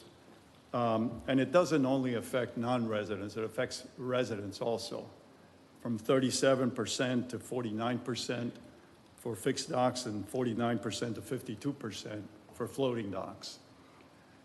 And that is unconscionable, especially when there's no reason for it that's been given, except, hey, we got a survey that asked, would we be willing to pay more if there were more amenities? First of all, there's no room for more amenities. It'd be wonderful to have a heated swimming pool like other marinas have and a tiki bar and a nice restaurant. Finally, after a couple of years, things are getting fixed, which is good, but it's not an amenity. It's what we've been paying for and didn't get. And doing a quick survey of about, 7 marinas in the Central Florida area, a more palatable increase might be 12%, not 52%, which I'm going to get hit with. And that, that's the average of those 7 marinas that I picked out.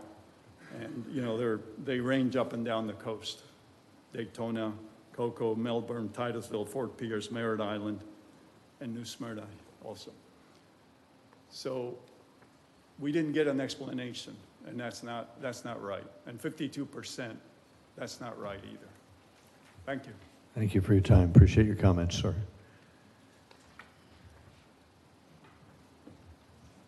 Welcome back, Ms. Niziak. Good Good evening. Cindy Snuzak, 512 Yupon. Quickly on SB 180, there was nothing attached in the agenda, so while I know the city attorney has done some research at your behest, we have no idea of how you're going to approach the discussion. So there were really good suggestions made tonight. And one thing struck me. When we got the big check from Senator Wright, if I'm getting that correct, the big check, Senator Wright voted in favor of Senate Bill 180.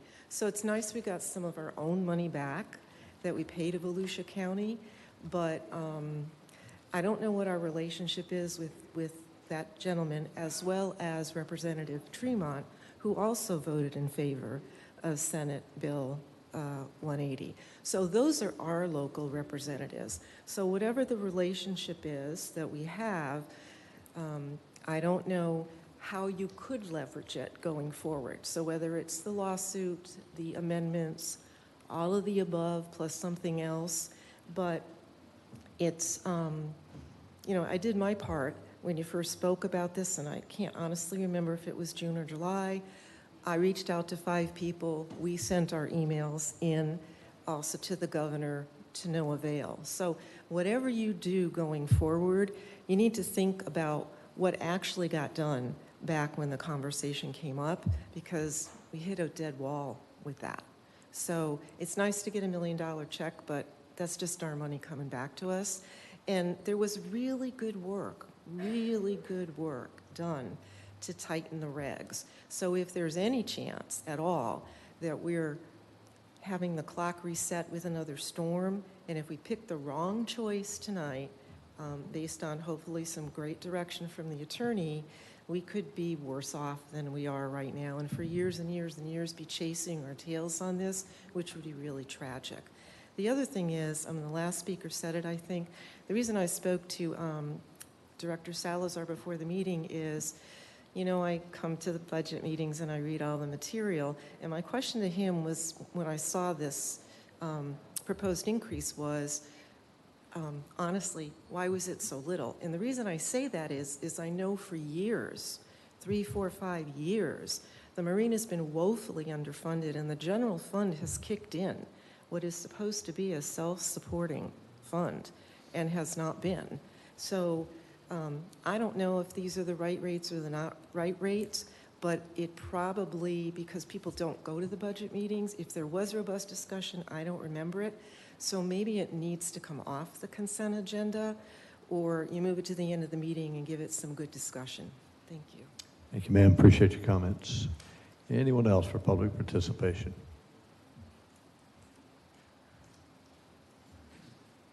Evening, sir. Hi, my name is Russ White, and I'm a relatively new resident of New Smyrna Beach. My wife and I are loving our new home at 819 Downing Street. Early in 2022, our daughter bought the house at 815 Downing Street. And then Ian came through, and both the house that she had just recently bought and the house that we are now in suffered pretty severe flooding damage. And after Ian, I don't know who it was that did the project, but there was a pretty significant flood mitigation project on the south side of Myrtle Avenue. And then when Ian came in, which was by many measures a worse flood event, when Milton came in, was a worse flood event than Ian was. We got water in the neighborhood, but neither of our houses suffered any damage. So someone is doing some good with flood mitigation, but it's being done well because it's being done here in the community. And it would be asinine not to sign on to this lawsuit against 180. You need to be making the decisions here where you can have the most effect. It should be a no-brainer. And that's really all I had to say. There's been some good things being done, but it's because they're being done locally. It's not because it's controlled elsewhere. So do the right thing. Thank you, sir. Appreciate your comments. Anyone else for public participation?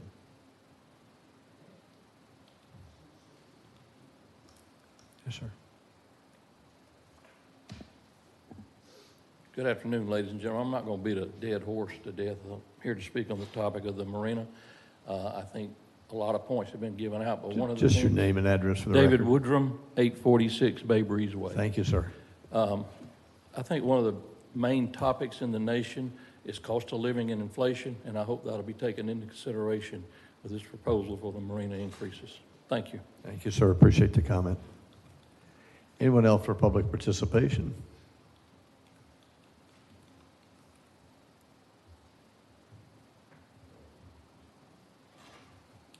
Ladies and gentlemen, Evening. my name is Sonia Baker Gidry.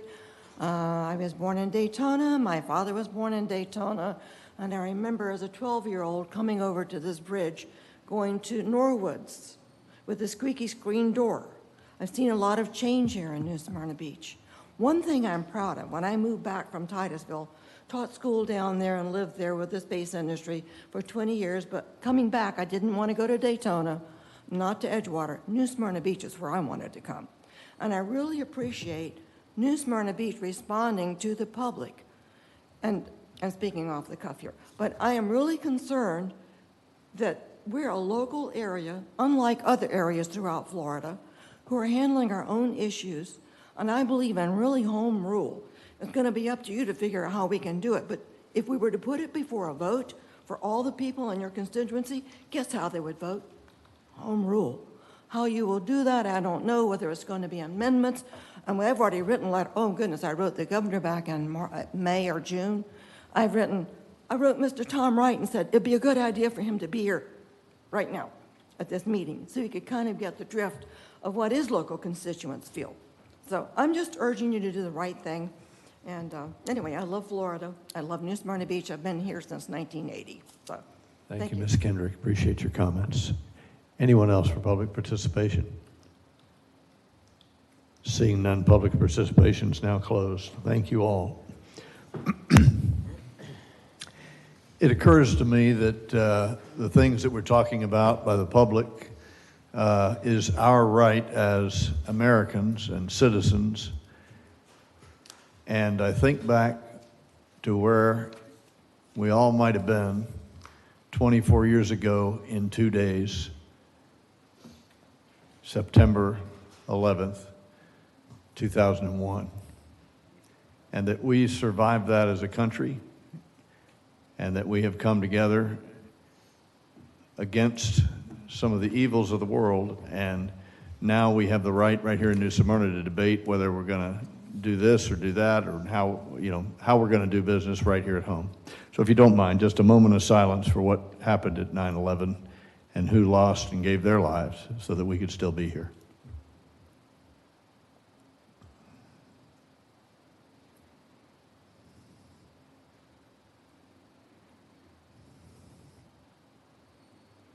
Thank you very much. Amen. Okay, so we're going to move on to the consent agenda now. Does any of my colleagues have a comment on any of the items? Like to make a comment or have a question?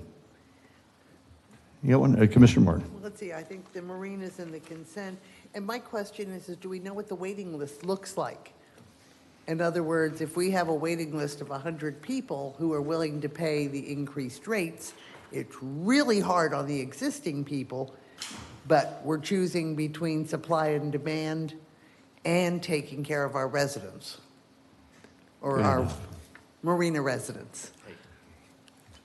The waiting list is approximately 25 people currently. We've pruned the waiting list down from, it was 200, 300 people over a few years ago. We've changed the system. It's much slimmer and leaner now. Okay. Still a 25-person waiting list for a 43-slip marina is pretty substantial. Okay, so you believe that anybody who is forced to vacate that space would be quickly replaced by somebody at the higher rate? We're not forcing anyone to vacate. Well, I but understand, if but people chose who to vacate because of the increased I rates believe of that. slips would fill. Thank you. Anybody else with a question or comment? Thank you, Rob. Yes, sir. Anyone want to remove any of the items and talk about them in more detail? I do, All right. 7B in more 7 detail. 7 Bravo for sure. Anybody else? I'd like to talk about 7 Delta 7D, which is the lease with the city and the grill restaurant. Anything else? Okay, then I would, Chair would entertain a motion then to adopt on the consent agenda, item 7 Alpha, Charlie, Echo, Foxtrot, Gulf, Hotel, and Juliet. India, I'm sorry. So moved. Got a motion. Second. And a second. Madam City Clerk, please call the roll. Commissioner McGurk? Yes. Commissioner Ashley? Yes. Vice Mayor Martin? Yes. Commissioner Perrine? Yes. Mayor Cleveland? Okay, yes, thank you. The motion carries. And so let us have a robust conversation in the presence of all. Rob, you might want to come back up, and maybe Mr. Manager, if you want to set it up. And just for the residents, we had a very big discussion some time ago to discuss this. So it's been, we're going to rehash it tonight because you're here, and I'm sorry that you weren't here back then and didn't tune into the video, but we'll have that conversation as best we can with Director Salazar. Go ahead. Sure. So, little backstory on the marina. Obviously, the marina operates as an enterprise fund. The marina's operating budget annually is the annual revenue generated is approximately $350,000 annually. The proposed budget for fiscal 26 is $425,000. As an enterprise fund, the marina, with the proposed budget and an average operating cost and anticipated revenues, would be in a hole of about $75,000 operating in the red. So when Finance, HR, and I looked at the figures for what's upcoming for fiscal 26, we determined that a rate adjustment was needed to bring us closer to operating even. We worked through a proposal submitted to the commission for review in the July workshop. The commission made their recommendations at the time. That's the proposal we're reviewing and is presented. This past year, we completed the repairs to the marina from, they were long overdue, which depleted our marina reserves. We spent about $600,000 rebuilding the infrastructure from the docks to the planking to the through rods to the submerged portions, the pilings under the superstructure of the marina. We were investing back into the marina to ensure that the quality of the amenities that people are receiving is to the highest standard it can be. We recently replaced the ACs in the restrooms. We're repairing the pump out currently. That's been an issue over the last 2 years since the hurricane. We are trying to ensure everything is in the highest standard it can, and we can't do that if we're operating at a $75,000 deficit. So I understand this is a large increase, absolutely. It's a catch-22. If you want to have something nice, you sometimes have to pay for it. If you want to have something that's cheap, you're not getting this quality of product as you may want. So that's kind of where we're at today. Questions, Commissioner Perrine? We have talked about the marina multiple times in budget workshops, and I think the citizens that are here tonight haven't heard all of those conversations that we've had, and a lot of them have that we haven't had enough increases in the past. And it just boils right down to that, because we have to have our reserves met for each of our enterprise accountings, and we have a shortfall there. So how that word did or didn't get out about replenishing our reserves that are needed in every account, it's pretty much basically where we're at right now. And New Smyrna is absolutely great quality of life to live here, and rents are high, and unfortunately we haven't raised our slip rental to equate that. And, you know, I hope that the raise increases don't cause people to leave that have been here a long time. We want them to stay, and we want them to give voices on what they would like to see as we improve. Our budget should be able to meet needs of the improvements that are needed. No, of course, we're not going to have a swimming pool or anything like that, but we're going to at least have a good quality marina that people can feel good about. Thank you, ma'am. Appreciate that. Commissioner Ashley. Hi, Rob. Would you say that characterize that slip rates are long overdue? Slip rate increases are long overdue, and improvements are long overdue, and that's why the change seems so drastic? I would agree with those, with that assessment. I know in fiscal 24, entering fiscal 25, we raised the rates 3%. Prior to that, it had been a few years since we raised the rates. The rates were $12, $13, and $14 for a number of years. As everybody's aware, the cost of doing business over the last 5 to 6 years has gone up significantly, and our rates had remained flat or gone up by 3% over that course of time. And that's what is leading to the $75,000 deficit that I'm referencing. Would you say that in the future we would stay on top of the necessary rate increases and improvements to the... Absolutely. Part of what the resolution calls for is an annual review of the rates effective October 1st every fiscal year. So we have the ability to look at it annually and make whatever adjustments are appropriate. Okay. I think that's it. Thanks, sir. Commissioner Martin. Yeah, what I'm hearing is that maybe we have a fiduciary responsibility as a commission to make sure that the marina is revenue neutral and not subsidized by the city. It's the nature of that fund. Is that correct?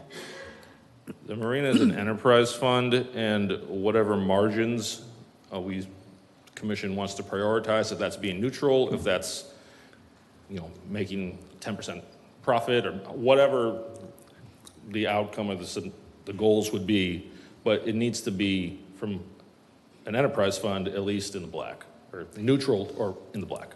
That's okay. So it's really our fiduciary duty to make sure that happens. And you are proposing something that will make that happen. Yes, ma'am.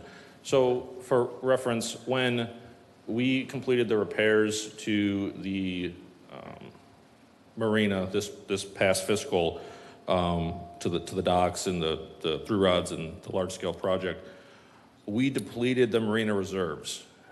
They were exhausted, and we had to borrow from the general fund to complete the finalization of that project. So with an exhausted reserve, now we have to rebuild that reserve to, I think there's a minimum, I don't recall the percentage, but we have to have a minimum operating reserve in comparison to our operating budget. Mm-hmm. Thank you. Commissioner McGurk. Thank you, Mayor. When we did a workshop on this, you gave us a whole rate, and we seemed, with the increases, very competitive. I don't recall us being high and above a bunch of other marinas. Is that accurate? Yeah, we were, with the potential new rates, we're probably in the upper third of the rates. So I view that as competitive. With the 8 to 10 marinas we surveyed, I would view us as competitive with the new rates. Right.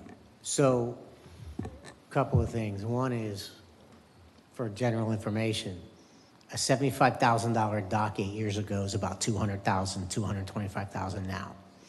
So increases in the marine industry and docks and building and all that is far greater. outpaces almost any kind of inflation I've seen. The second thing is that historically, City of New Smyrna Beach did not carry debt service in the reporting or the P&L part of the marina. So the marina looks like it creates a lot of money, but it was not. The major repairs and improvements that we've done in the marina over 20 years was paid out of the general fund, and it did not reflect in the normal operations of the marina on a monthly or annual basis.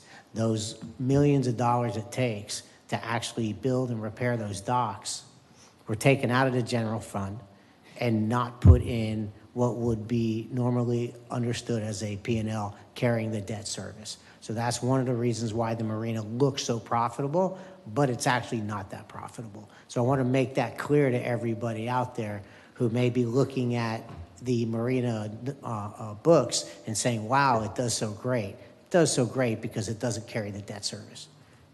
Thank you, Mayor. Thank you, sir. Okay, thanks, Rob, and I appreciate the time that you've put into this last time and this time. So one more time, talk about the location. We have the location, and that's why people are here and not at these other places. Absolutely. One of the draws to New Smyrna Beach obviously is the location. I mean, our city marina is located at the corner of Canal and 30 seconds drive to Flagler Ave, and you're in New Smyrna Beach. Premium destination. And we may not have a swimming pool, we may not have a workout gym, but we have a location that is unmatched. So I think that weighs heavy into the consideration when we're looking at where our rates fall in relation to other marinas. Got it. And so, refresh my memory. We heard a lot of folks come up and talk about how we are top of the pricing and not competitive.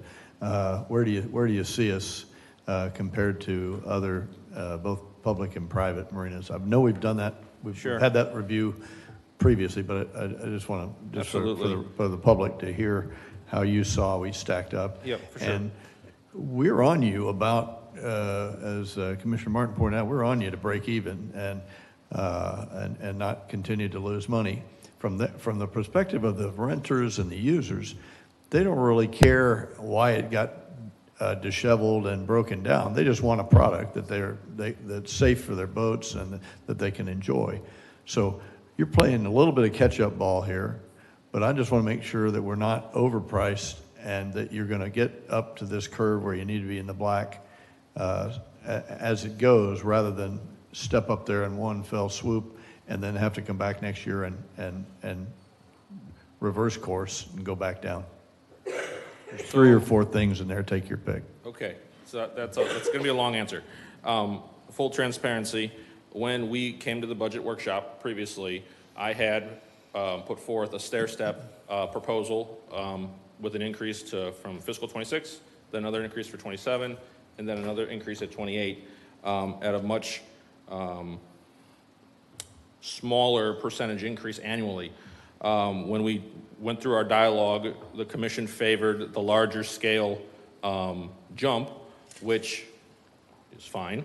When we compared our pricing model to the other local marinas, the average of our rates was in the upper, like I said previously, third of what the footage comparisons would call for at the different spots. There's a lot of $19, $17, $18. Those figures pop consistently across the board per foot at the variety of other places we're looking at. Excuse me for interrupting. Where were we previous to that? What quartile were we in a competitive We would category? be in the lower third, certainly, with the $12 and $13 and $14 model. Thank you. Appreciate those. Any other follow-ups? Mr. Manager, any advice for us? Well, just to follow up on what Director Salazar said, your direction to us was to look at this operation and look at the enterprise fund and see what we could do to make it break even at a minimum. The discussion is all correct, and the general fund has certainly been supplementing the marina for quite some time. Our reserves in the marina fund have been depleted. We've made a lot of improvements. So we, Director Salazar did the research. We looked at what was being charged. We brought information to you and some different options of how to get from where we are today to where we really need to be. I think the discussion during those conversations was that we needed to move right ahead to where we needed to be rather than take a stair-step approach over a several-year time period. So that is what is being presented to you today. I think with these changes, we'll put ourselves in a strong fiscal position with the marina for it to operate at least on an even basis. Is it your view that we should be in the marina business and not contract that out to have an operator do it, or are we wise to keep doing it ourselves? Well, I guess the big question I would ask myself there, is there a public purpose to the city operating a marina? Certainly we operate different functions that some people may debate whether or not there is a public purpose to it. It is a recreation, and there probably is some tourist dollars that come in. So I think the public purpose for me is a bit of a stretch. I think the marina operations would probably be better privatized, but understanding, if we're willing to run it as a business and just have this as a service that we're offering to the community, and it's not costing the taxpayers any money, then I think that's probably a pretty good position for us to be in. Thank you, sir. Appreciate any follow-ups for the manager. Okay, thank you, Director Salazar. Appreciate your insight on that. Any other discussion from my colleagues about item 7B? Do I have a motion to adopt Resolution 2525? So moved. I have a motion. Is there a second? Second. Madam City Clerk, please call the roll. Vice Mayor Martin, Yes. Commissioner Perine, Yes. Commissioner McGurk, Yes. Commissioner Ashley, Yes. Mayor Cleveland. Yes, thank you. The motion carries. I appreciate that. Item 7D is the approval of an addendum to the lease agreement between the Grill and the City of New Smyrna Beach. Mr. Manager, perhaps between you and Director Salazar, just an update on, we've got the Grill there. It's operating at great improvement from what we've seen in the past. Just give us a synopsis of are we in the right place? Are we doing the right thing? And et cetera. Yes, sir. I feel very good about where we are with the restaurant currently. The operation seems to be doing very well. On a personal note, I've eaten there. The food is great, so shout out to them. I think we went through a period where the restaurant was operating. It wasn't really serving the golf community. There was no lunch. There was no catering to the golfer. And that was one of the things that we stressed going into this lease. This vendor, I think, has done an outstanding job with the services that he's offering to the golfing community and to the public at large. The restaurant is far beyond just being something for golfers. The other part of it was there was no beverage service on the golf course. And if you're a golfer, it's frequently you get visited by the cart offering beverages, and they've agreed to provide that service now. And the city, under our lease, would take a 10% cut of the profit of that. Because the restaurant is successful and lacking in some of its infrastructure, they've requested that we partner with them to provide a larger freezer space. That is rather expensive. We've agreed to pay for the freezer up front and have them reimburse us over a several-year time period. I think it's $330 per month that they would pay us back for that freezer. And we, the city, would own that asset at the end of the lease term. So I think that's something that is certainly needed for the restaurant to operate effectively, and something that we should partner with them. I think in the lease, Rob can correct me if I'm wrong, it was a 5-year lease with maybe 5 years to renew. That's been reduced down to 2 or 3 years, 2 years on the renewal. So we've shortened the lease term a little bit. I know that there was some discussion about the rent that was being paid.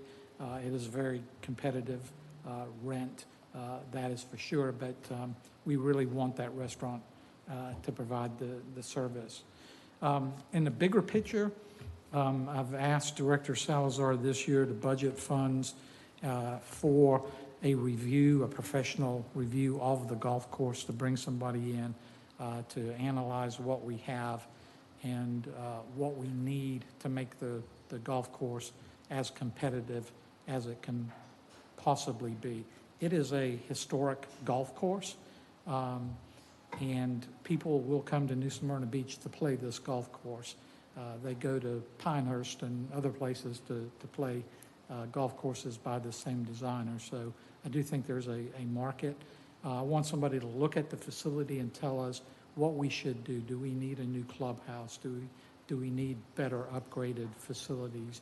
What would that do to the cost of a round of golf and all of those things? And can we afford to do that? And certainly, as we would think forward in doing any improvements, the restaurant component would be a big part of that. So I think there's a lot of opportunity going forward for us to have a much nicer facility, and that it would demand much higher rental rates from those renting facilities from us.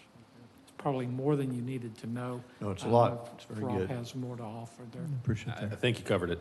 Thank you, sir. Okay. Any question from my colleagues? I see Mr. Devers in the crowd, the operator of the restaurant. We're grateful for what you've done to upgrade that, and we're delighted with the partnership. I just want to make sure it's good, working good for you and work good for our residents who may go there. I know it's a particular interest to Commissioner Ashley as a golfer, and those of us that like your Italian food, so thank you very much. Any other comments? Yeah, quick comment. I want to say that I think right now it's running the best it ever has. Certainly my tenure on the commission, and even further when I would play golf there and I would saw how it run, with the city being in the food business was always a big challenge. And I think we made a big improvement when we leased it out to Tiano's. And I think that we've made an even bigger improvement with the people who are running it now. So as far as I'm concerned, it's running as good as it ever has. So I'll be happy to support this vote tonight. Thank you. Any others? Yeah. Yes, sir. So I really believe that we have a hidden gem here, and I hope that study brings back some information that we can use to really make it what it should be. And it's not that the course is not great. It needs to be somehow marketed as a super special place, because it is. So I'm glad to hear that we're doing that study. Thank you, sir. Appreciate that. Thank you, Rob. Thanks for coming up. Is there a motion to approve item 7D, consider the approval of addendum to the lease between the Grill and the City of New Smyrna Beach? I'll make that motion. There's a I'll motion second. and a second. Madam City Clerk, please call the roll. Vice Mayor Martin? Yes. Commissioner Perrine? Yes. Commissioner McGurk? Yes. Commissioner Ashley? Yes. Mayor Cleveland? Yes. Thank you. Thank you very much.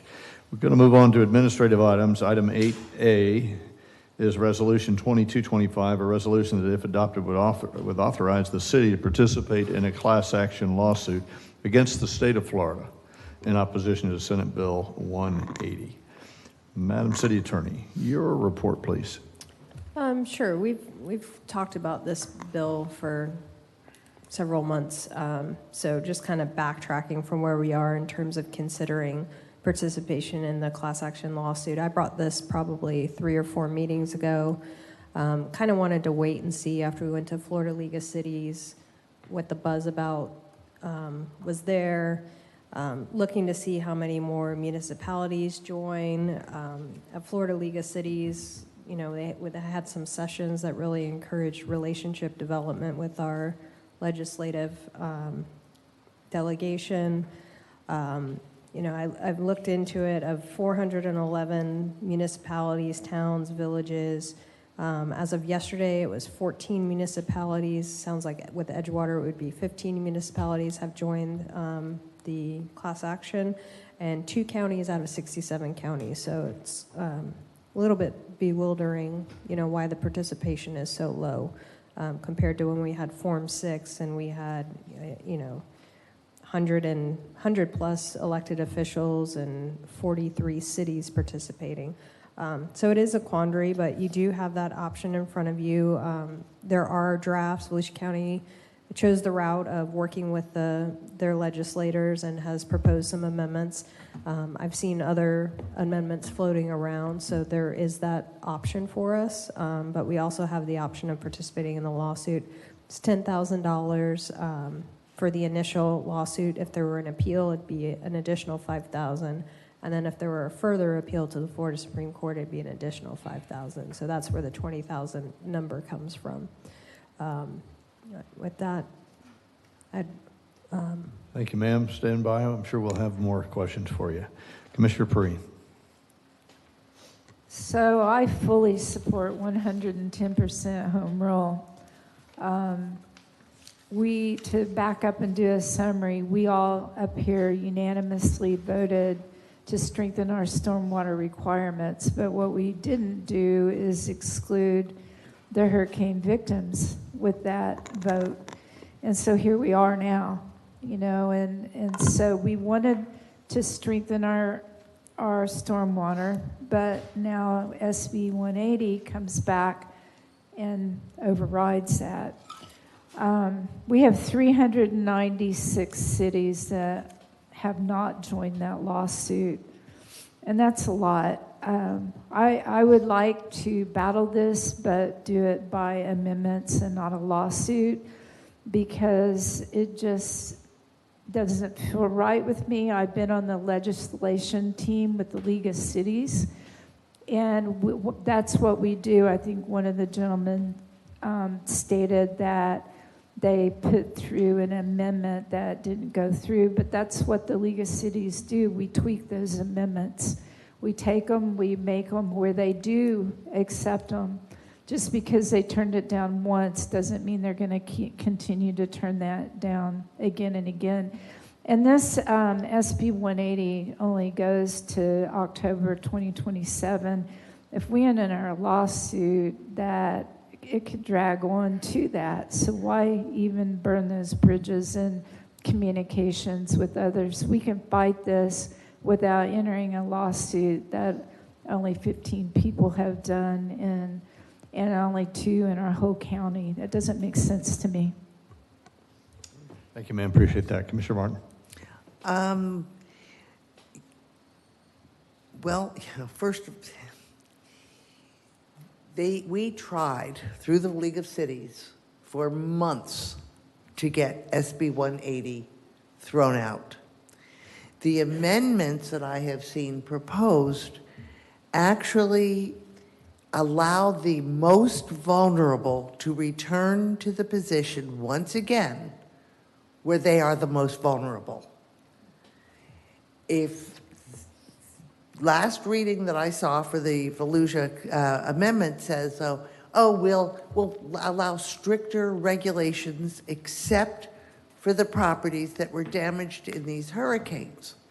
So if we make it easier for them to build back to the condition in which they were damaged by the hurricane, I don't see how we're doing them a favor. Because generally you build back to where you were before it was damaged. So I consider that an issue. And I think we really need to stand together. You know, I believe the number of cities will continue to grow and in counties to join, and we should be a leader. New Smyrna should be a leader. We have been a leader. We are a leader, and let's lead by standing firm that we need these stormwater regulations. And to say it only goes through October 27, that's another couple hurricane seasons and more damage, and we can't afford more damage from more hurricanes. We need to start dialing it back to protect all of our citizens and businesses. Thank you, ma'am. Appreciate your comments. Commissioner McGurk. Thank you, Mayor. So I've really wrestled with this issue on whether or not we should join a lawsuit. And I got to tell you that the way I see it, our legislature created this problem. They drafted the problem. They committed the problem. We let them know in 100 different ways that we had a problem with this. Please don't do this. Please hold it, change the bill around, take some things out of it. And they did absolutely nothing. And then they passed it. The degradation of home rule, this is simply a spoke in the wheel. Everybody's talking about this, and that's great. It's great that people are learning about this, but this has been going on about 10 years now. Our ability to govern our own city is going away dramatically in ways that you people out there do not understand, have not been following. So now this Senate Bill 180 comes up, and the people who created the problem, drafted the problem, legislated the problem, committed the problem, and ignored us, say, no, please, don't sue us. No, let us figure this out later. We promise. I have zero confidence in the legislature to do that. So I'm for the lawsuit.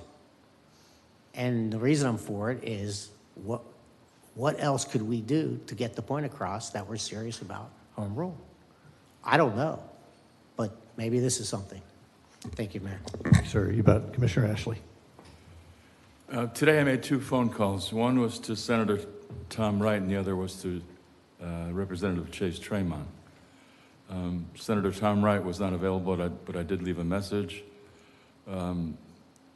Chase Tremont is out of the country, so I couldn't get a hold of him, but I did speak with his aide, his legislative aide, Duncan DeMarsh.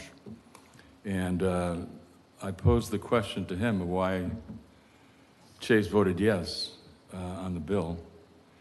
And in a roundabout way, he told me that, in fact, he used the word sausage making. He said in the construction of this bill and the way it was passed, the way he kind of sent the message was it was easier to say yes than say no for some reason. Now, the important part of what I want to tell you is that I'm meeting with him Thursday. And I'm going to have a face-to-face meeting with, his name is Duncan, and he's in contact with Chase every day. And I want to see what he has to say. And our conversation was far from antagonistic. He was very understanding of our predicament and very anxious to meet with me so that we can hash out what we need to hash out to make it work for the city of New Smyrna Beach. I was very happy with the conversation today over the phone, and right this minute, I'm not for a lawsuit because I'm going to have a meeting that I haven't had before. So if for some reason I have a meeting that is highly unsatisfactory, I would then be in favor of a lawsuit, but at this moment I'm not. But in all the public participation, I agreed with everybody in terms of the damage, not in terms of the method. So. Thank you, sir. Appreciate your comments. This is, this Senate Bill 180 had good intentions, I think, in the beginning. Did go to Tallahassee, did see Wright and Tremont and many others, along with the city manager, to understand and voice an ever-eroding home rule position. Home rule, for those of you not schooled in that, and I was not, 50 years old of the state legislator turning over and saying, we don't make the best decisions. Every city isn't the same. Everybody has different needs. We need to let the locals govern themselves. Many famous names in the Florida legislature stood for returning the rights to the local municipalities. And so it was a good run for 40 years, but the last 10 years, my goodness gracious, short-term rentals, how dare you know what to do in Tallahassee, what we should be doing here in New Smyrna as it compares to Fort Walton Beach or Ocala or anywhere else. You know, at the state level, would you like the feds to come in and tell you that Alabama is exactly like Florida, which is exactly like Connecticut, which is exactly like Rhode Island and Nebraska? It's not. We love the state's rights. Why don't we love the city rights as it compares? So I was incensed and got on the horn, called my other contacts up there. You guys remember Ormond Beach Mayor was just elected up there as a freshman, Bill Partington, and I just couldn't believe it. And so it is astounding to me that this was the law that was voted in by all but two, nearly unanimous. And so something else is at play. So I need to do the rest of that research. I need to understand that. And so am I angered? Without a doubt. Am I disappointed? Unbelievably so. I rallied the mayors in the area. We wrote a letter collectively. The city attorney drafted a letter from New Smyrna Beach. We got the Florida League of Cities to jump on board. And so I don't quite understand the full extent of the rationale, but let me tell you a little bit about what I've heard. There is bad behavior going on in other municipalities. And so others of us up here have addressed, well, I don't want to hurt another municipality. I don't care about the other municipalities. I care about New Smyrna Beach. I want it to be right for us. And I don't want anybody else outside New Smyrna Beach telling us what they think we ought to do. And so this bad behavior that the legislature feels motivated to do is the continued resumption of moratoriums to prevent anything else from going on in their community. So a storm comes along, they say, we've had another storm this year, therefore we're going to extend the moratorium. And that's the bad behavior that the legislator thought they were curing. It's a hammer, on a gnat. I don't think it was the right move, but nonetheless, a wide majority, some would say nearly a unanimous decision was made. Influence and control, and what is that worth? This is not my life's work. I want to influence those people upline so that we get what we want and need in New Smyrna. So it's not a relationship for relationship's sake. I'm not looking for new friends. I'm looking for people that are going to do something good for New Smyrna. The others that I've talked to at the county level have assured me that the cities that are opposed should stand by and be ready to be silent when the budget season comes and goes and their names are not on the docket to get funding. We need that money. We are in the flood. We are in the flood. We need the federal money. We need the state money for sure. We need to have them giving us the money that we can't afford on New Smyrna Beach tax rate to get out of a mess we've been in for decades on flooding. And so I don't want, there are a couple of speakers that said, do the right thing. I always want to do the right thing for you, the people that put us up here, to have this influence with those that are upline. Act in the best interest of the citizens. I assure you that that is the intent of everybody up here, regardless of how this vote goes. But it is my intent that if I have a disagreement with somebody upline, if the first move I make on the record, other than my private phone calls, is to say, I'm going to sue you, it probably isn't the best foot forward.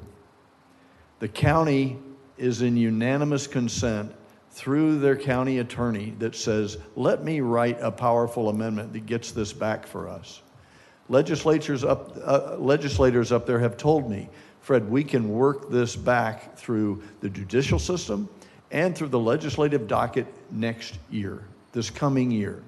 Last year they voted on it. This year is now, the legislative season is coming up. We can get that walked back. I just don't, I'm concerned, as Commissioner Ashley is, I don't want us to be on the blacklist of those that get punished from one way or another under the radar. And the county officials, the county council that I have talked to, a majority of our county commissioners have said to me, we will get punished as a county and as a city. And it's not right. I don't like it, but it's human nature. And so I want to do the best thing. I want to do the right thing. And I want to make sure that we don't get punished for this. And good golly, I want us to be able to have our home rule. So that will be a continuing message as we go forward. And in my head, I'm concerned about a suit being our first best step. Any follow-up by any of my colleagues? Yes, ma'am. The only thing I also wanted to mention is the things that have been approved up here since this SB 180 bill has gone into place. We've had the developers 100% volunteer to still keep our strict rules, even though they didn't have to because of this bill. So we've had that happen twice, and we just asked for it again. So it's not like they're not following our rules. They have been. So that gives us time to work with these amendments. And it left a sour taste to be a sue-happy person and biting the hand that feeds us. So I think, in my opinion, we are looking after the constituents at this point. Later, we may have to relook at this again. If we have another hurricane, we'll have to go in that direction again. But for now, I'm just not ready to sue our own state. No way. Anybody else? Commissioner Martin. Yeah, I don't like being bullied, and I don't like being threatened. And I don't like the idea of backing down because we are being bullied and threatened. We begged for a better part of a year to the legislature not to do this to us, and they did. I have seen nothing on the Volusia County amendment that reassures me in any way. And as far as I can see, this just gives a license for the type of development to rock on without real concern for the ramifications for our residents, our businesses, and our city. So I don't like bullies and I don't like threats. I would go for the lawsuit. Anybody else? Okay.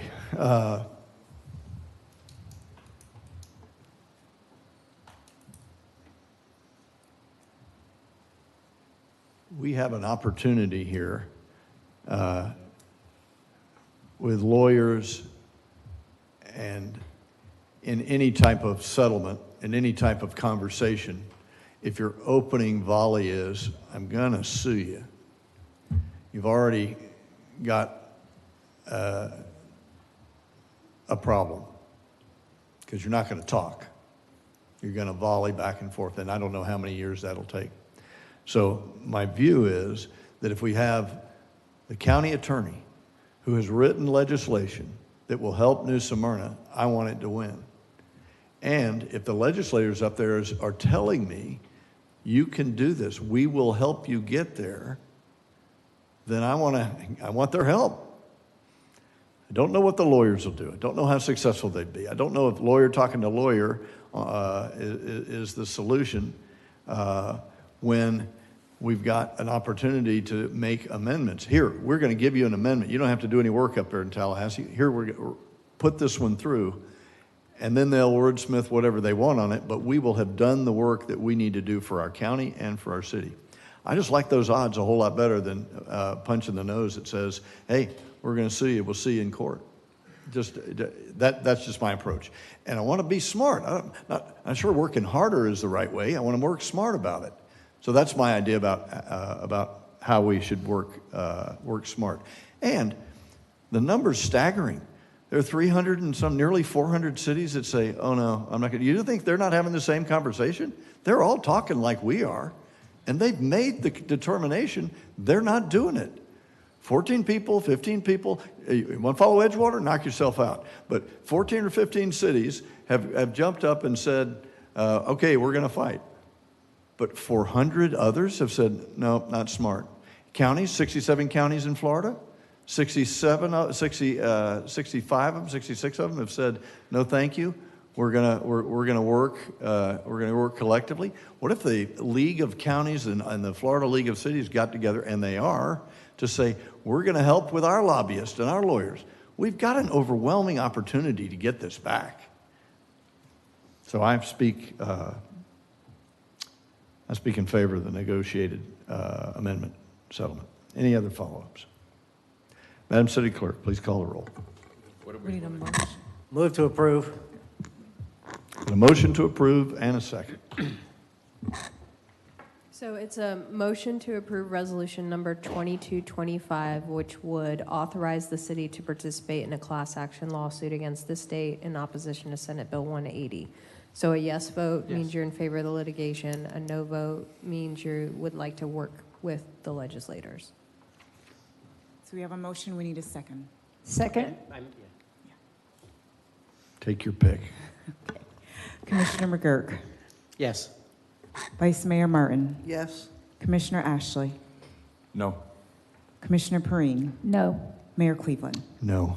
Thank you. All right. Motion fails.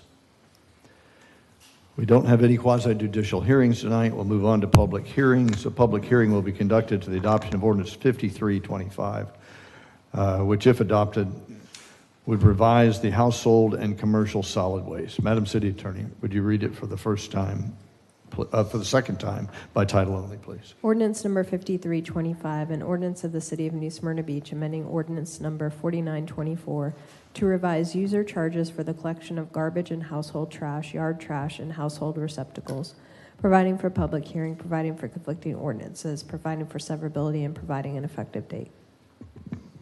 All right, I see Director Ray and a tie before the dais here. We're anxious to hear your report, sir. Thank you, Mayor, Commissioners.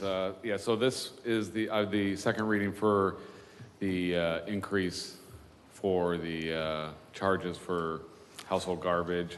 So based on ordinance 3323, which was approved in June of 23, it was decided at that time to maintain the sanitation fund in a positive source of operations, that it would, our charges to the residents and for our commercial accounts would go up. CPI and Waste Pro is capped at 4% right now in their current contract. So CPI, we use the CPIU, which is for water, sewer, and trash collection services. And the CPI for this year was 5.39%, which brings the standard homeowner cost from $25.95 to $27.35 a month. But I'm here to answer any questions you may have. Any question from my colleagues? I've got a couple. David, is it the same amount of service, same amount of service that we get today, or is it reduced service? It's the same amount of service you get today. Okay, good enough. And still doing the recyclable program. And next year, Mr. Manager, when is it that we renegotiate or reconsider our vendor? So the contract ends next year. Contract So, ends next year. Yeah, we'll be working on that beginning this fall. And you speculate there'll be significant changes at that point? I would think so, yes. Okay, very good.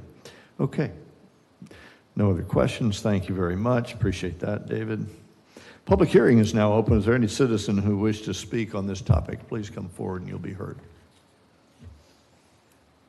Seeing none, public participation is closed. Is there a motion to adopt ordinance 5325? So moved. A motion Second. and a second. Madam City Clerk, please call the roll. Vice Mayor Martin? Yes. Commissioner Perine? Yes. Commissioner Ashley? Yes. Commissioner McGurk? Mayor Cleveland? Yes. Motion carries. All right, thank you so much. Mr. Mayor, if I could. Sir. While Director Ray is here, if anybody had any questions about the storm Sunday and the flooding that we saw, David is prepared to answer any questions. I know it's a little bit out of order, but I it's thought you may be perfect, and the interested. public is watching, and we're all concerned and very interested, and many of us have been out in it, and it is the soggiest season we've had without a named storm in a while. So, David, perhaps you can tell us and everybody what your preparation was and what you have done in the remediation to bail out people that are already flooded. So that's oh my gosh, it's too late, but you've done a lot of work beforehand to get things going. Right. Thank you, Mayor. And actually, to expound a little bit on what you had just said, in August, the standard 30-year average for New Smyrna Beach is 6.84 inches of rain. So far this year in 25 in August, we had 11.41 inches of rain. In September, the 30-year average for New Smyrna Beach is 7.7 inches. And through the first 8 days of September, we've had 7.18 inches. So we've had an entire month of rain in 8 days so far in September. But for the events that happened on Sunday, there was a compilation of different things. We had 3.5+ inches of rain in a short 2 to 3 hour time span. You multiply that with high tide being a full moon. We already had the water table's already high during this time of year, especially with the August rains and the September rains we've gotten. Then you add in the high tide, it gets even more shallow, the water table. So we called staff in during the storm to check on all of the permanent pumps that we had in place and check all the storm grates. All the pumps were in working order. We had multiple systems, especially the exfiltration systems all throughout Beachside, that were just overwhelmed by the mass amount of water that was coming in that short period of time. We did have our VACCON out there, our vacuum truck, that is able to pump out 1,000 gallons at a time, and we just had that running constantly ever since Sunday night during the storm. It's been running constantly ever since, all through the day today as well. We have pumps that are ready to be deployed. We actually deployed a pump that we have it all set up, ready to go. We can turn it on at any point at one of the hard-hit areas on Surf Street. But we do have other pumps that we have ready. We have our bigger issue when we deploy a pump is where do we pump the water?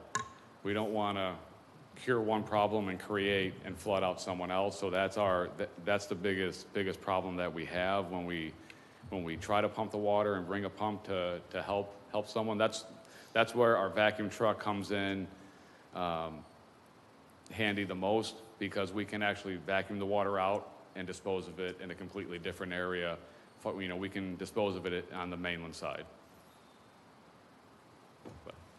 Any questions for Director Ray? Yes, ma'am.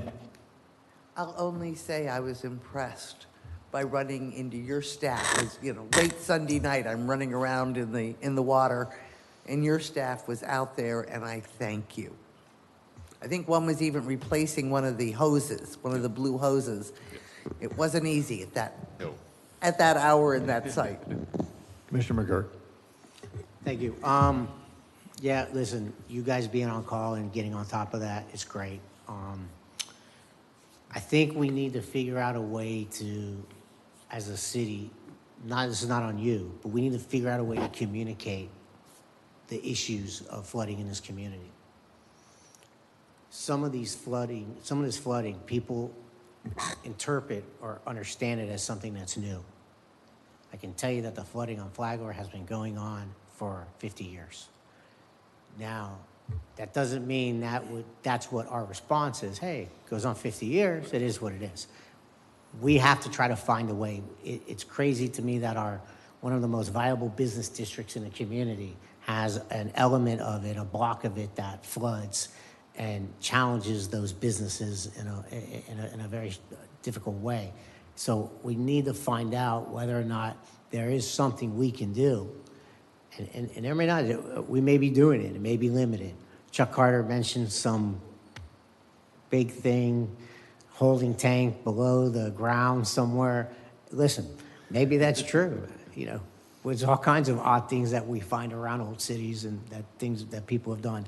But yeah, we just I appreciate you guys being out there. That's awesome. And we just got to find a way, see if we can communicate the reality of what's going on, because there's too much noise out there creating a narrative that is inaccurate. Right. And that's not you guys. That's just, I'm talking to everybody. And we need to, and with you guys doing what you're doing, as good as you're doing it, we need to find a way to make sure that the facts are getting out there, people understand, and that we are trying to solve these issues as diligently as possible. Thank you, Mayor. Thanks, sir. Appreciate that. Commissioner Perrine. Do we know how many houses or businesses flooded from this weekend? I don't have that number off the top of my head right now, the exact number that flooded. No, ma'am. I had one call on a residence and one on a business. I'm sure there were more than that, but it's sad when this happens and we see it coming in the full moon and the tides are high and the rain that's just nonstop. And we've had the expert that hit 14 beach communities, or give or take, I can't remember exactly how many, and they said take away everything, you know, on their model and it's still going to flood, you know.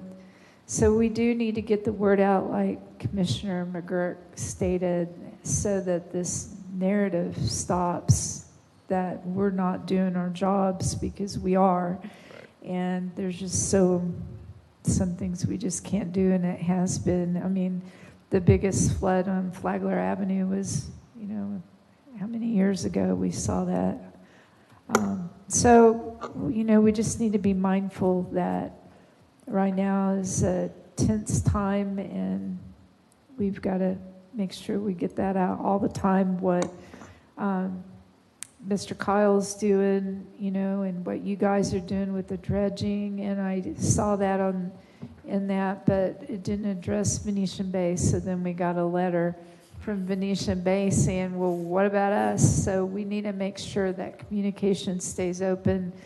You know, you're included in this too. We just got grant money for West Side. So you're seeing improvements. We had an individual say, hey, it's getting better. We saw it. We see it getting better. We've lived here. We know we're working hard. These things don't happen overnight. So in a total moratorium across the host city is not an answer.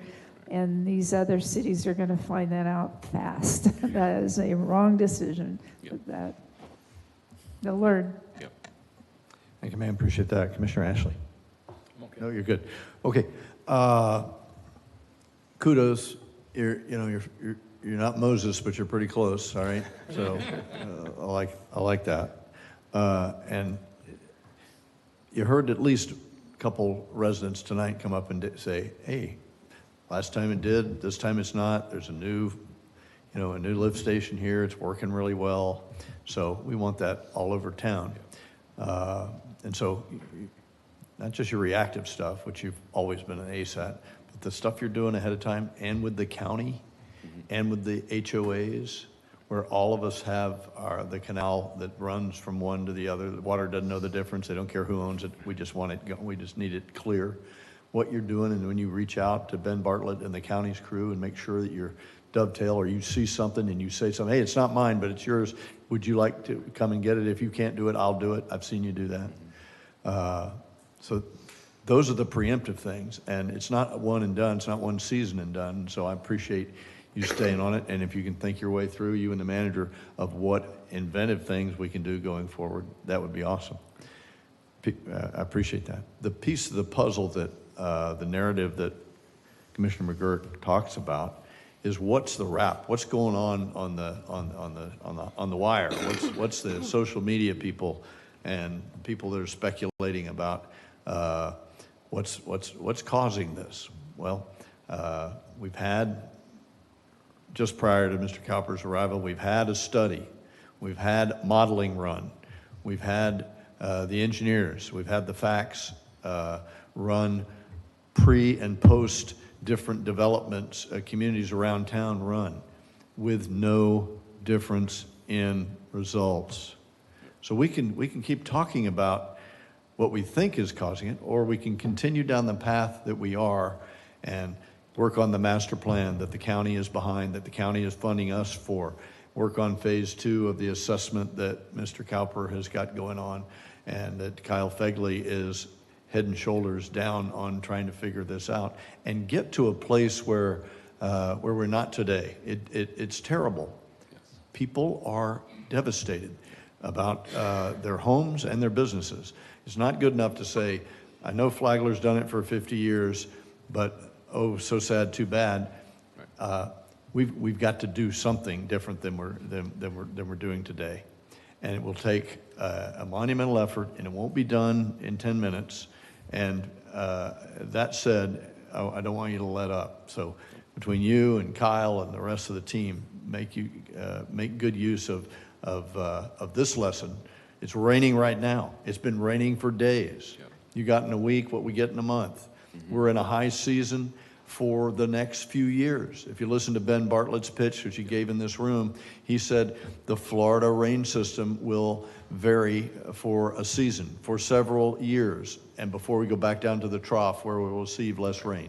So we're in the peak, and we're going to be in the peak for good Lord knows how many more years. So I'm not excited about all that, and I would love for an engineering team to reveal where we need to go as a city. And I hope, David, that you stay a part of that. Yep, definitely will. Thank you very much. Appreciate that. Mr. Manager, anything else that you want to reveal? Nothing in particular, but I did want to say, I will be having some meetings with staff, with some of the business owners on Flagler and other locations as well, to give them the information that we have. I do think there is a sense of nobody's doing anything, and we're doing a lot, and we're communicating that we're doing a lot. We're going to continue to do that. I don't know what the solution is on Flagler Avenue in particular, but we're committed to looking at any possibilities that we can that would improve the situation down there for those businesses. Thank you, sir. Yes, sir. Appreciate that. And thank you, Director Ray. Appreciate your Public Works team. All right. Now let's move on to ordinances and first readings.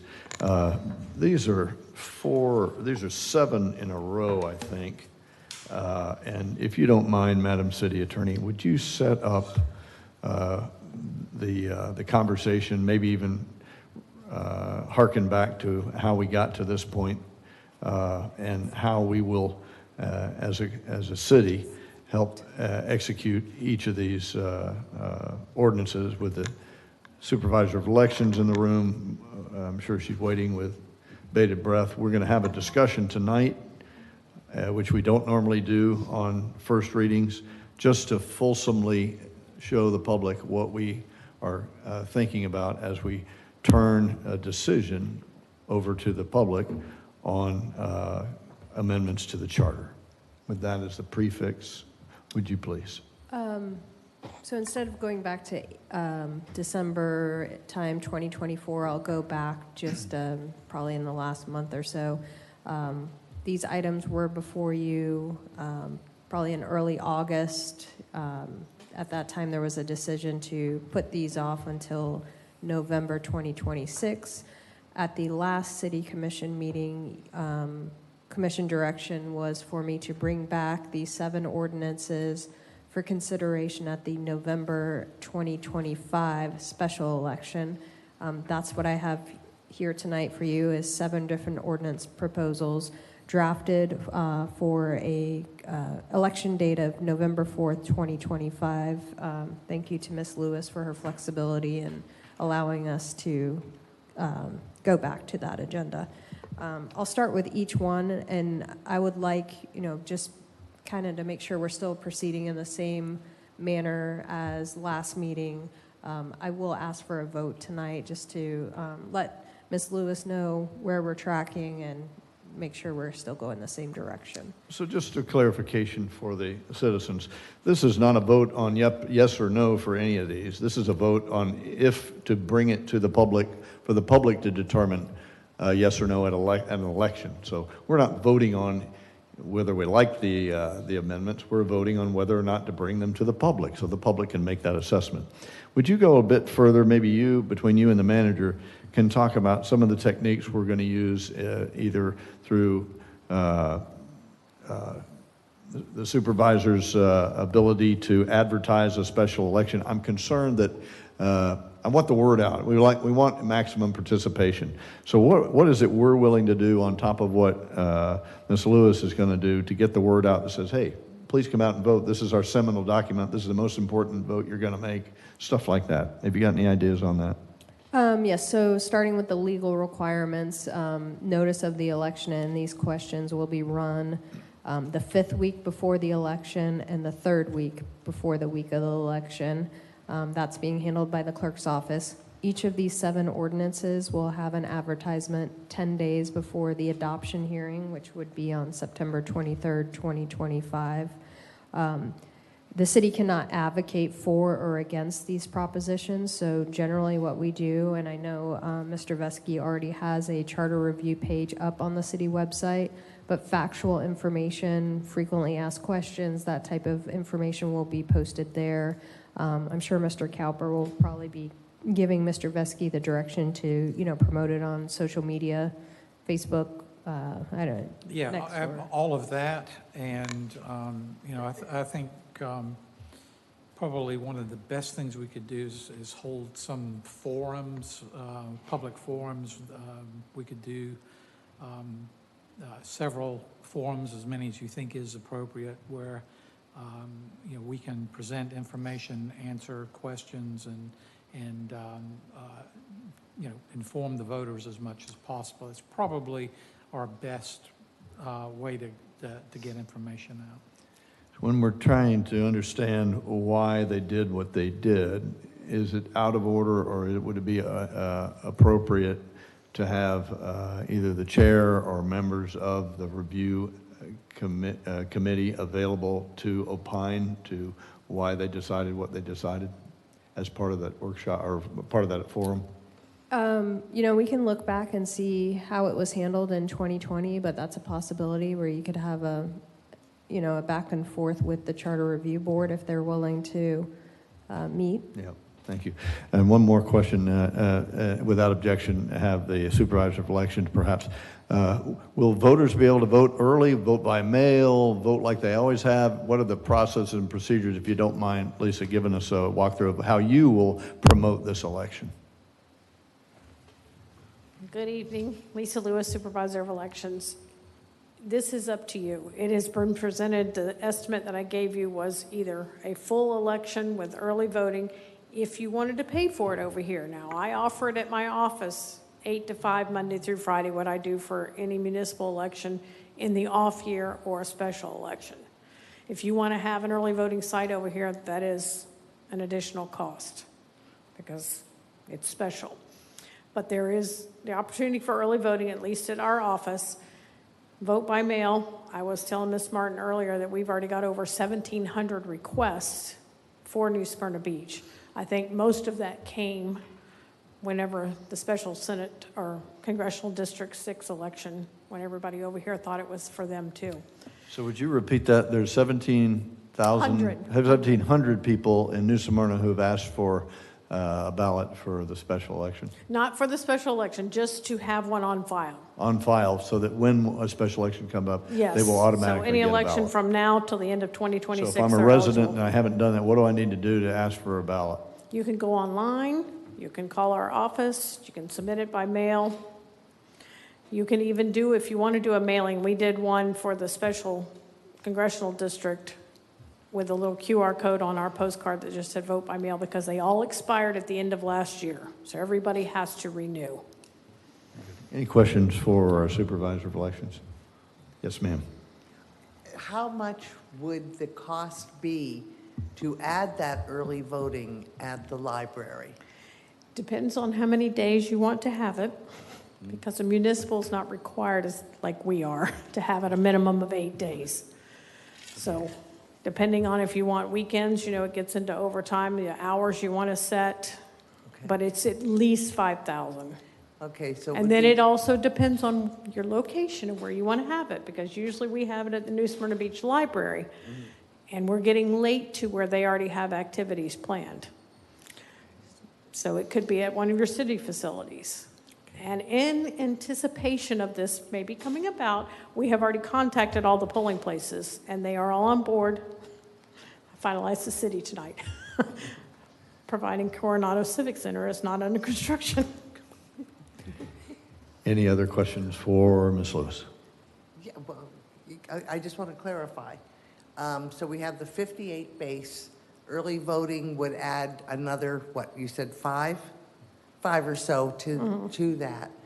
And then I know this isn't for you, but thank you for the clarification. I want to let everyone know, and especially the public and not just y'all, but I cut wherever I can in costs that I have to pass on. And like if you did have early voting, I would send some of my people, and therefore they're already working 8 to 5, so there's no charge for that. So I try the best I can. I know you do a great job. Thank you so much, Lisa. Appreciate your welcome. comments and appreciate you for being here tonight. Thank you for staying late. Okay. Madam City Attorney, if you'll read the first of 7. Yes, ma'am. Carrie, you said that this would be advertised, and you didn't say how. So the legal requirements are, there's a News Journal ad in the 5th week before the week of the election, the 3rd week before the week of election. Then each of these 7 ordinances will have an ad in the News Journal 10 days prior to September 23rd, 2025. My So- concern, of course, is that Daytona News Journal, I believe, has the lowest readership of anything around. So I'm concerned that a lot of people will miss it. But thank you for the clarification. Thank you for that advertisement for the News Journal. All right, let's read, if you don't mind, Madam City Attorney, Ordinance 5425 by title only, please. Ordinance number 5425, an ordinance of the City of New Smyrna Beach proposing amendments to the City of New Smyrna Beach Charter, setting a charter amendment referendum, amending the charter of the City of New Smyrna Beach to change the mayoral term from 2 years to 4 years, providing for a special election to be held November 4th, 2025, in which qualified electors of the city may vote for or against the charter amendment, providing for a ballot question, providing for public notice, providing for severability, providing for conflicts, providing an effective date. Second reading and public hearing will be September 23rd, 2025, but it will be, if you all want to discuss it and maybe give me a vote on each single one. You bet. So just for discussion, is there a motion to bring this 5425 to the residents on a ballot? I'll make that motion. So motion? Second. And a second, let's discuss anything. Madam City Clerk, please call the roll. Vice Mayor Martin? No. Commissioner Perine? Yes. Commissioner McGurk? Yes. Commissioner Ashley? Yes. Mayor Cleveland? Yes. So, Commissioner Martin, can I understand your vote? You do not want the public to vote on this? No, and considering that I will point this out, the current charter carefully considered these things in 2020. And if you want to overturn what the previous charter did, I don't understand why you would have voted for the previous charter. Got it. Just a comment. Got it. So you think we're violating it? Madam City Attorney, can you clarify, are we violating the charter as it stands? I never said violate. Whatever it is. Are we in order to consider this? Yes, you may. Thank you very much. So you do not want to bring this to the public? Not in a special election, no. Okay, you don't want to bring it for the public. I got it. We've already voted. In a We're gonna- special election. I understand. So you would prefer that somebody else decide on this one. I got it. How about ordinance? And so I'm trying to understand. I know that you didn't like the vote, how it went, but not bringing this to the public is where I'm at. Well, it's very confusing because we're doing it very differently than the last Charter Commission did, where, for example, at the end, there was a meeting at the Brannan Center, and there was a very large table where all the members of the commission sat. Jason, I think you remember this. And each possible change within that charter was discussed, and each member of the commission, and very publicly, are just talking about how they feel about it. And some of the changes that the Charter Review brought forth were accepted, and some were not. But it was a dialogue with that. I just don't, I was on that charter. We discussed terms. I still believe in the 2 years that we kept in the charter in the 2020. I just don't think 5 years later it needs to be overturned. So, and that's true of, 6 of these. What do you want? How? So I'm with you on. I want you to be satisfied that we've done our level best to do this.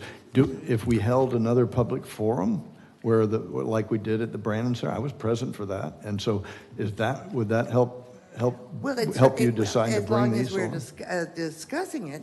But it doesn't mean that I agree with these amendments. I understand. That's clear. Oh, I understand. But I do believe that the public has every right to understand what these are, and that we are changing a carefully considered, immediately previous charter. Right. That's it. Let the public decide. Okay, that's what I was voting for. I want the public to decide, and what I heard your vote is no, I don't want the public to decide. That was an incorrect interpretation. Okay, well, by not bringing this to the public, then the public would not get to decide, is where I was at. Anyway, I'm not trying to be disagreeable. No, I just want to. I think what we're doing here is deciding whether I think it should go to a second reading for a special election. Yeah. I don't believe in this special election, so how can I believe in a subsection of that? I got you. We have already voted to have a special election. That's not on. That's not up for consideration. That's correct, which means, So- I'm staying my line. I got it. I'm staying my trail. I am being consistent. Respectfully, I know you didn't get the vote you wanted on when to do this, but doing this is righteous in my view because we had another charter committee. They're not a commission. They're a committee of citizens who said, we would like to change this in our charter from all zones with wide majorities on every one of these. For us to not allow the citizens to have an opportunity to vote on it, I know you don't like when, but for it just I think seems. you are really miscategorizing this. Plus, we all know that the other 4 are going to vote yes for it, so my vote is functionally meaningless. Not really. You have great influence, and we want to hear what you think. I have told you what I think. I think that we should, yes, first of all, I think we should have had the charter review in 2026 as was specified by the previous charter. All of these were very carefully discussed by the previous charter review committee. Right. And so could be considered disrespectful that so much of that work was prematurely even overturned. So, so we're holding an early charter review. We are overturning a lot of the primary and basic beliefs from that prior charter. And I don't think, and I think it's an insult to have the population pay for a special election. I think it belongs in the general election. So if you say to me, should the public decide on this at a general election? Sure, put it to them. But it's a double issue for me on this. I got it. Because we're not voting when you don't want anybody to get the opportunity to see these. I regret that you continue to mischaracterize that. Okay, I'm sorry. I'm not trying to be disagreeable, but I'm trying to understand. All right, so we're going to continue with the dialogue here and to vote on each of these, whether or not to bring it to the citizens of New Smyrna or not. And so let's move on to 5525. Madam City Attorney, would you read that for the first time only? This is to provide a candidate who secures the majority of a vote in the primary election to get elected into office. Ordinance number 5525, an ordinance of the City of New Smyrna Beach proposing amendments to the City of New Smyrna Beach Charter, setting a charter amendment referendum, amending the charter of the City of New Smyrna Beach to allow a candidate to be elected in a primary election if majority vote obtained, providing for special election to be held November 4th, 2025, in which qualified electors of the city may vote for or against this charter amendment, providing for a ballot question, providing for public notice, providing for severability, providing for conflicts, providing an effective date. The second reading and public hearing will be September 23rd, 2025.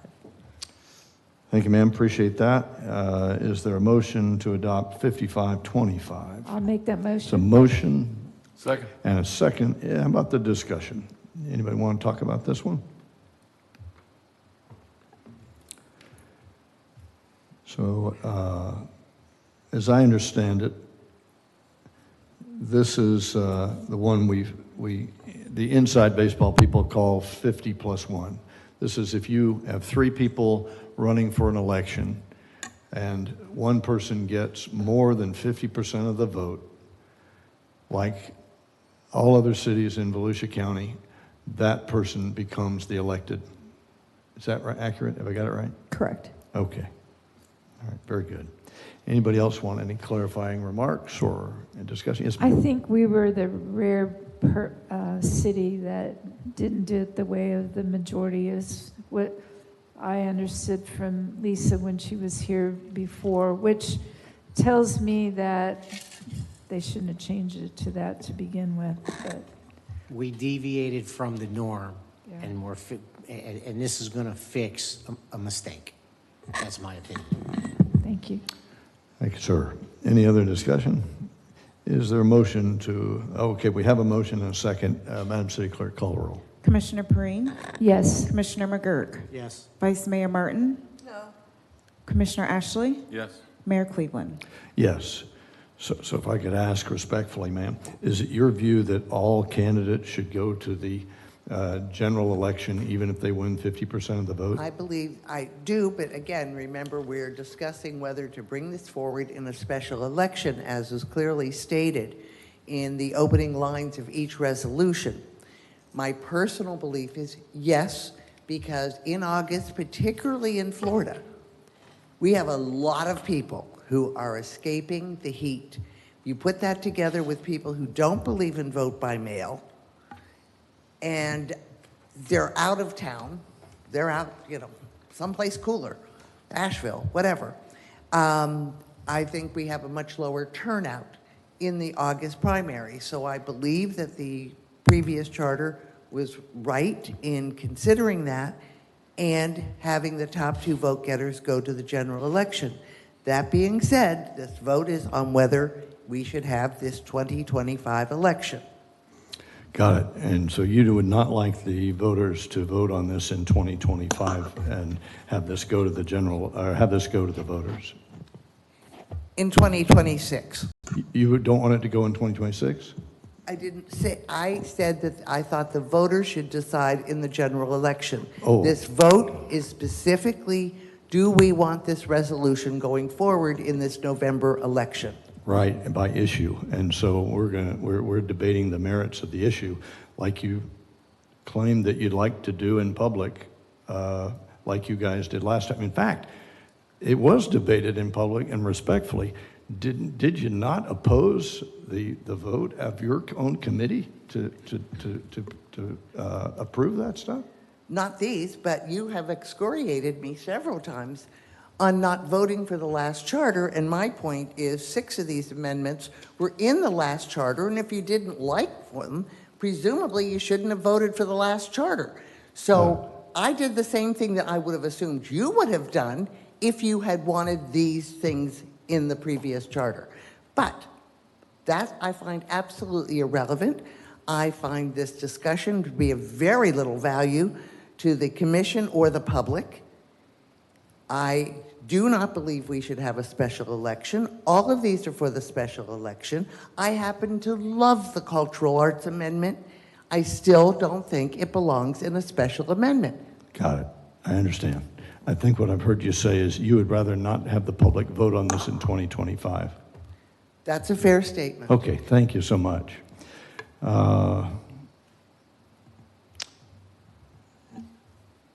Can we move on to 5625, Madam City Attorney? Ordinance number 5625, an ordinance of the City of New Smyrna Beach proposing amendments to the City of New Smyrna Beach Charter, setting a charter amendment referendum, amending the charter of the City of New Smyrna Beach to change the office of city clerk from a charter officer to a department head, providing for a special election to be held November 4th, 2025, in which qualified electors of the city may vote for or against this charter amendment, providing for a ballot question, providing for public notice, providing for severability, providing for conflicts, providing an effective date. Second reading and public hearing will be September 23rd, 2025. Thank you, ma'am. Appreciate that.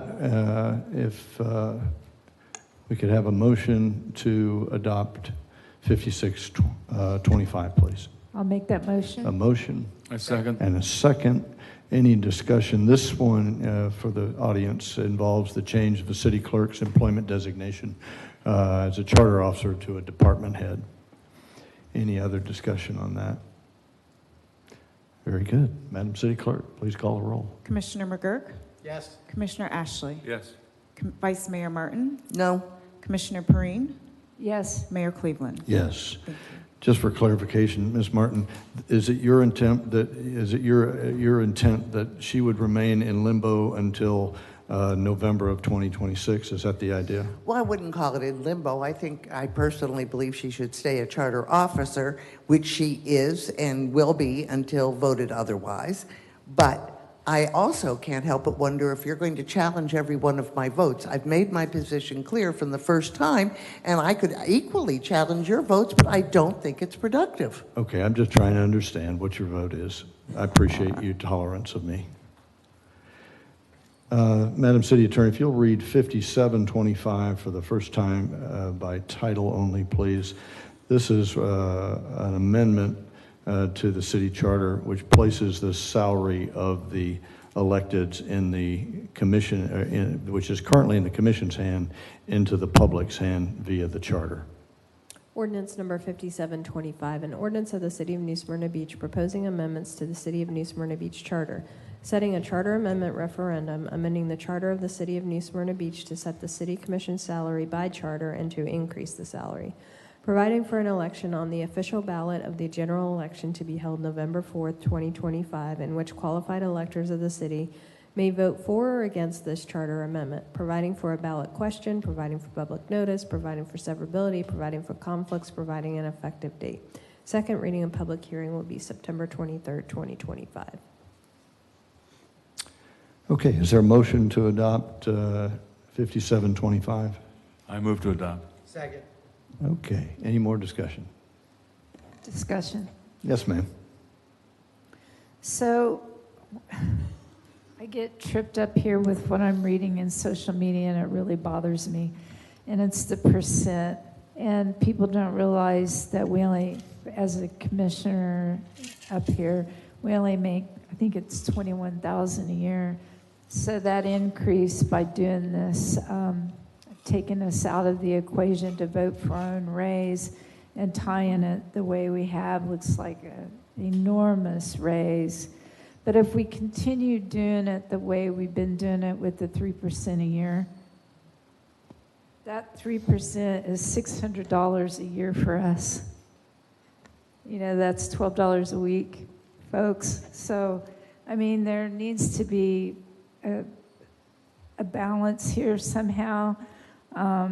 I get this is a catch-up like we just did with the marina because we're way under what the other cities are. But, you know, doing it this way, we're getting slaughtered by social media on this. And we're not voting on it up here. We're kicking it to you. All of us are going to say yes for the citizens to vote on that, unless Commissioner or Vice Mayor Martin doesn't want to, because she doesn't want the special election. I'm just assuming that she doesn't want it, but the rest of us want the citizens to vote on this. And I just am confused on what the best direction is for this one, because this one doesn't sit well with me. I don't need the money, but maybe the future people that do sit up here need the money. Commissioner Martin? Just a quick note. I think we're all experienced business people, and we know that salary does not equal compensation package. From what I can tell, we have the and this is anecdotal, I admit it, but I've only talked to maybe a dozen different people around the state, and as near as I can tell, we have the richest compensation package, benefit package of anybody. I believe the majority pay for their benefits or can only get it for themselves and not for their immediate family. So I find it disingenuous to list only salary in these things. And by the way, I argued against that for the last charter. Thank you, ma'am. Appreciate those comments. Just for Commissioner Perrine's edification, what I currently understand is that the commission can change, under the current setup, the commission can change its compensation anytime it wants to.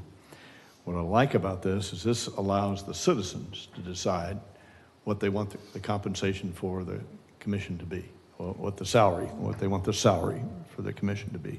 So I think rather than getting tied up in the amount of the percentage and tied to the county, which is tied to the state, which it currently is under the current system, and there's no decisions here at this level about that, it will then allow the citizens to say, we're not satisfied with what's going on, we want to change it. And so that's what I like about this particular one. It moves it from the commission out to the people who vote for the commission. All right. Any further discussion? Madam City Clerk, please call a roll. Commissioner Ashley? Yes. Commissioner McGurk? Yes. Commissioner Perrine? Yes. Vice Mayor Martin? No. Mayor Cleveland? Yes, thank you very much. Motion will carry.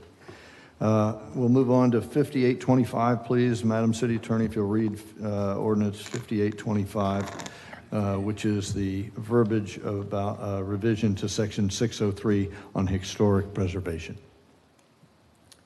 Ordinance number 5825, an ordinance of the City of New Smyrna Beach proposing amendments to the City of New Smyrna Beach Charter, setting a charter amendment referendum, amending the charter of the City of New Smyrna Beach to prioritize historic preservation in the city instead of mandating action, providing for an election on the official ballot of the general election to be held November 4th, 2025, in which qualified electors of the city may vote for or against this charter amendment, providing for a ballot question, providing for public notice, providing for severability, providing for conflicts, providing an effective date. Second reading, public hearing, September 23rd, 2025. Thank you, ma'am. I'd entertain a motion, please, to adopt. I'll make that motion. 5825, a motion and a second. Any discussion on historic preservation wording? This will go before the people. If we vote yes, it will not go. It will be removed or remain the same if we vote no. Madam City Clerk, please call a roll. Commissioner Perrine? Yes. Commissioner McGurk? Yes. Commissioner Ashley? Yes. Vice Mayor Martin? I will vote no because I don't believe it belongs on the November 2025 election, special election. Mayor Cleveland? Yes, thank you very much. Okay, let's move on. Madam City Attorney, if you'll read 5925 for the first time. This is the addition of the section 605 for cultural arts added to the charter. Ordinance number 5925, an ordinance of the City of New Smyrna Beach proposing amendments to the City of New Smyrna Beach Charter, setting a charter amendment referendum, amending the charter of the City of New Smyrna Beach to establish a new section prioritizing cultural arts in the city, providing for an election on the official ballot of the general election to be held November 4th, 2025, in which qualified electors of the city may vote for or against this charter amendment, providing for a ballot question, providing for public notice, providing for severability, providing for conflicts, providing an effective date. Second reading and public hearing would be September 23rd, 2025. Thank you, ma'am. Is there a motion for 5925? So move. I have a motion. Second. And a second. Any discussion about the cultural arts, section 605 addition to the charter? I'm particularly delighted with the addition. Our charter is different than every other charter in the county.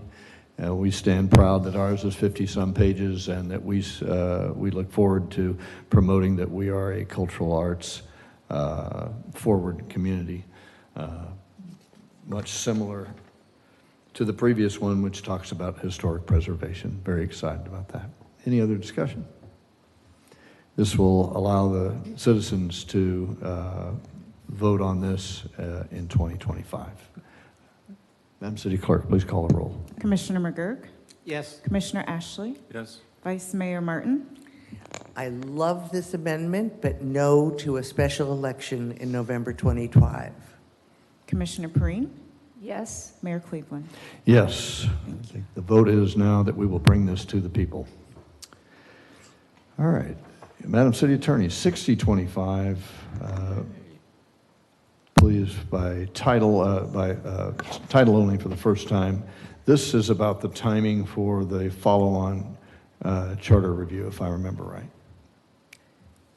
Yes, ordinance number 6025, an ordinance of the City of New Smyrna Beach proposing amendments to the City of New Smyrna Beach Charter, setting a charter amendment referendum, amending the charter of the City of New Smyrna Beach to require the charter to be reviewed at least once every 10 years, providing for an election on the official ballot of the general election to be held November 4th, 2025, in which qualified electors of the city may vote for or against this charter amendment, providing for a ballot question, providing for public notice, providing for severability, providing for conflicts, providing an effective date. Second reading and public hearing would be September 23rd, 2025.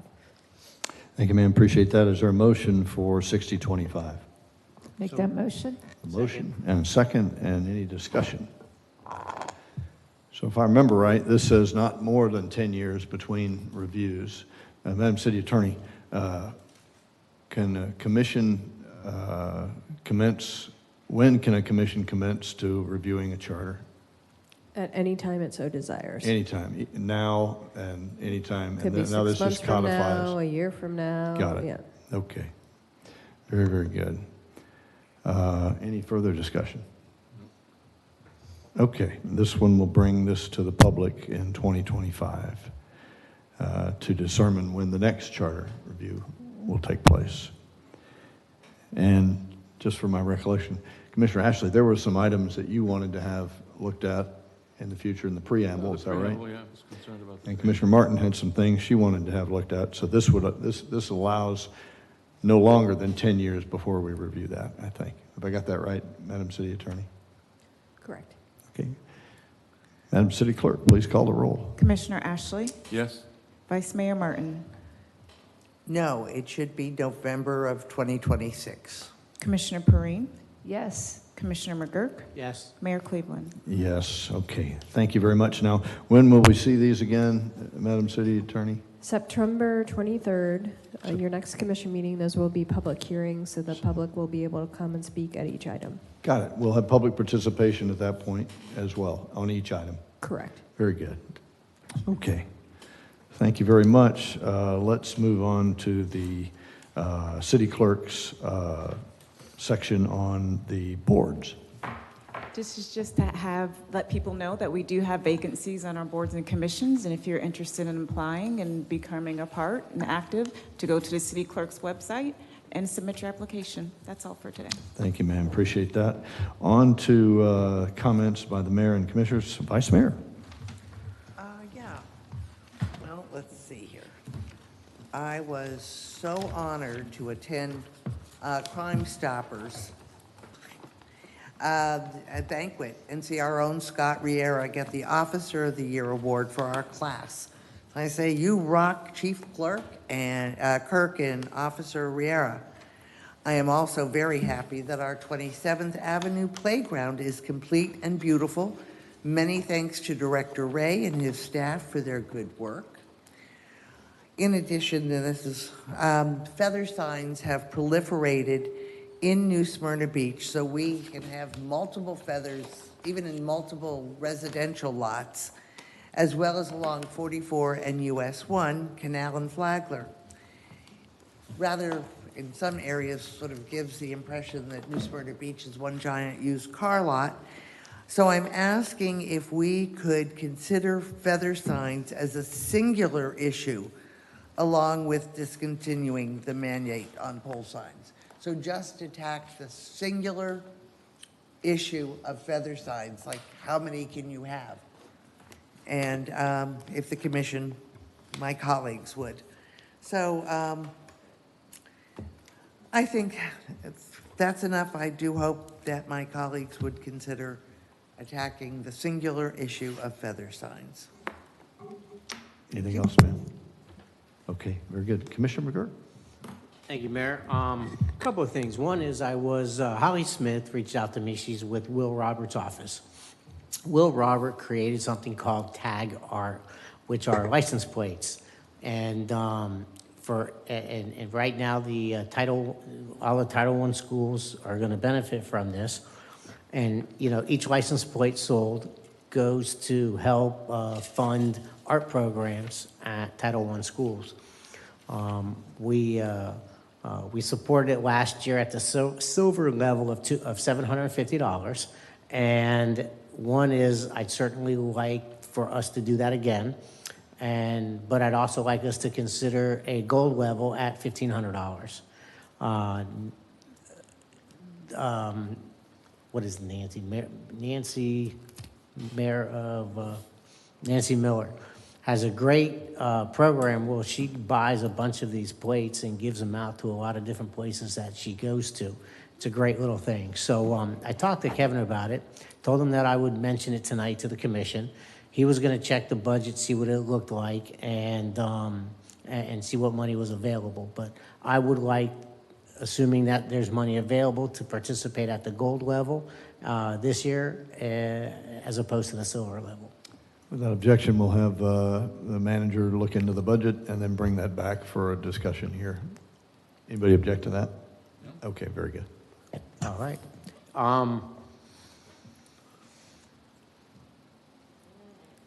The city marina, I know when we had that discussion, I mentioned during that discussion on the budget that I would like us to have a preference towards New Smyrna Beach residents.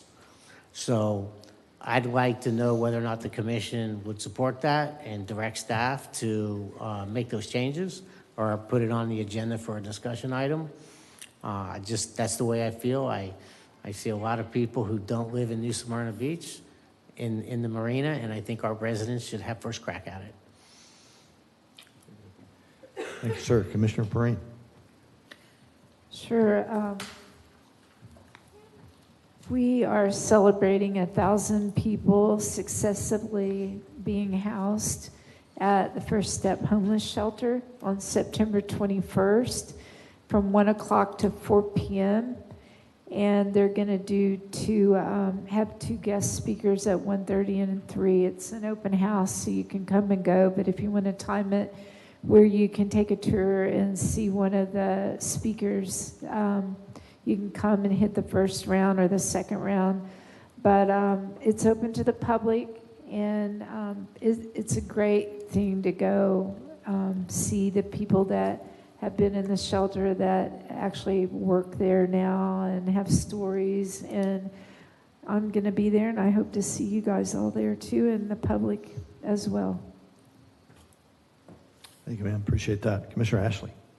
Yeah, this week I met with Teresa Pope and learned more about our housing department. She has a fantastic, vast amount of knowledge about the situation. And I toured Green Lawn Manor, and it was very, very, very informative. So that's all. Wonderful. Excellent place. I'd like to thank the Worths, David and Bobby, for making Canal look even better. We've got a flood-controlled concrete slab that runs hundreds of feet, maybe 102 feet, and it wasn't decorated, it just looked like a blob, and they made it into a beautiful piece of art. So, Mr. Manager, thank you for supplying the paints and making that possible, and to Bobby and David for your artistry in making it really come alive outside the Worth Gallery. The Mayor's Task Force on Homelessness met this week. Police Chief, clinician Kimber, outreach officer Vlad, the manager, people from the Our Lady Star of the Sea,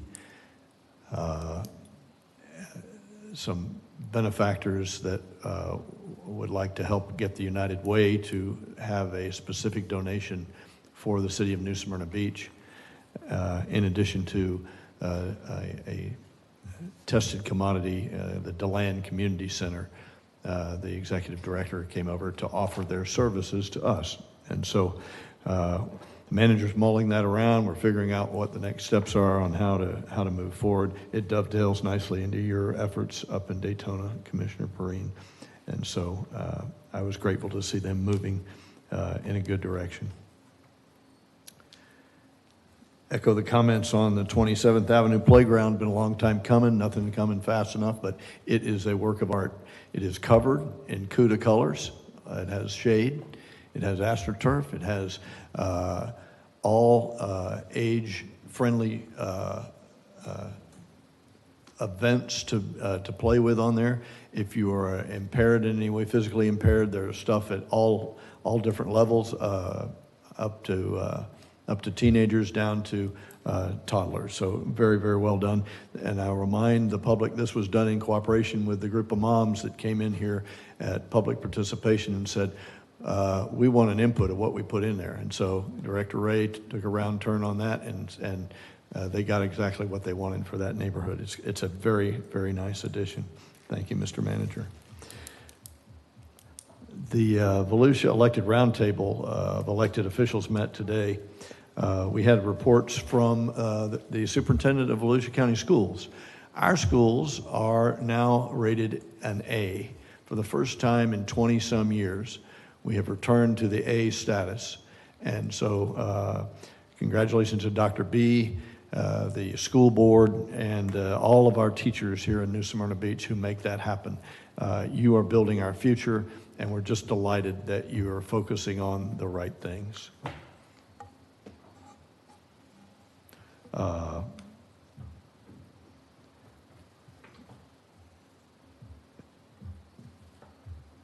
The airport, the Volusia County, who runs the airport in Daytona Beach, has added JetBlue service.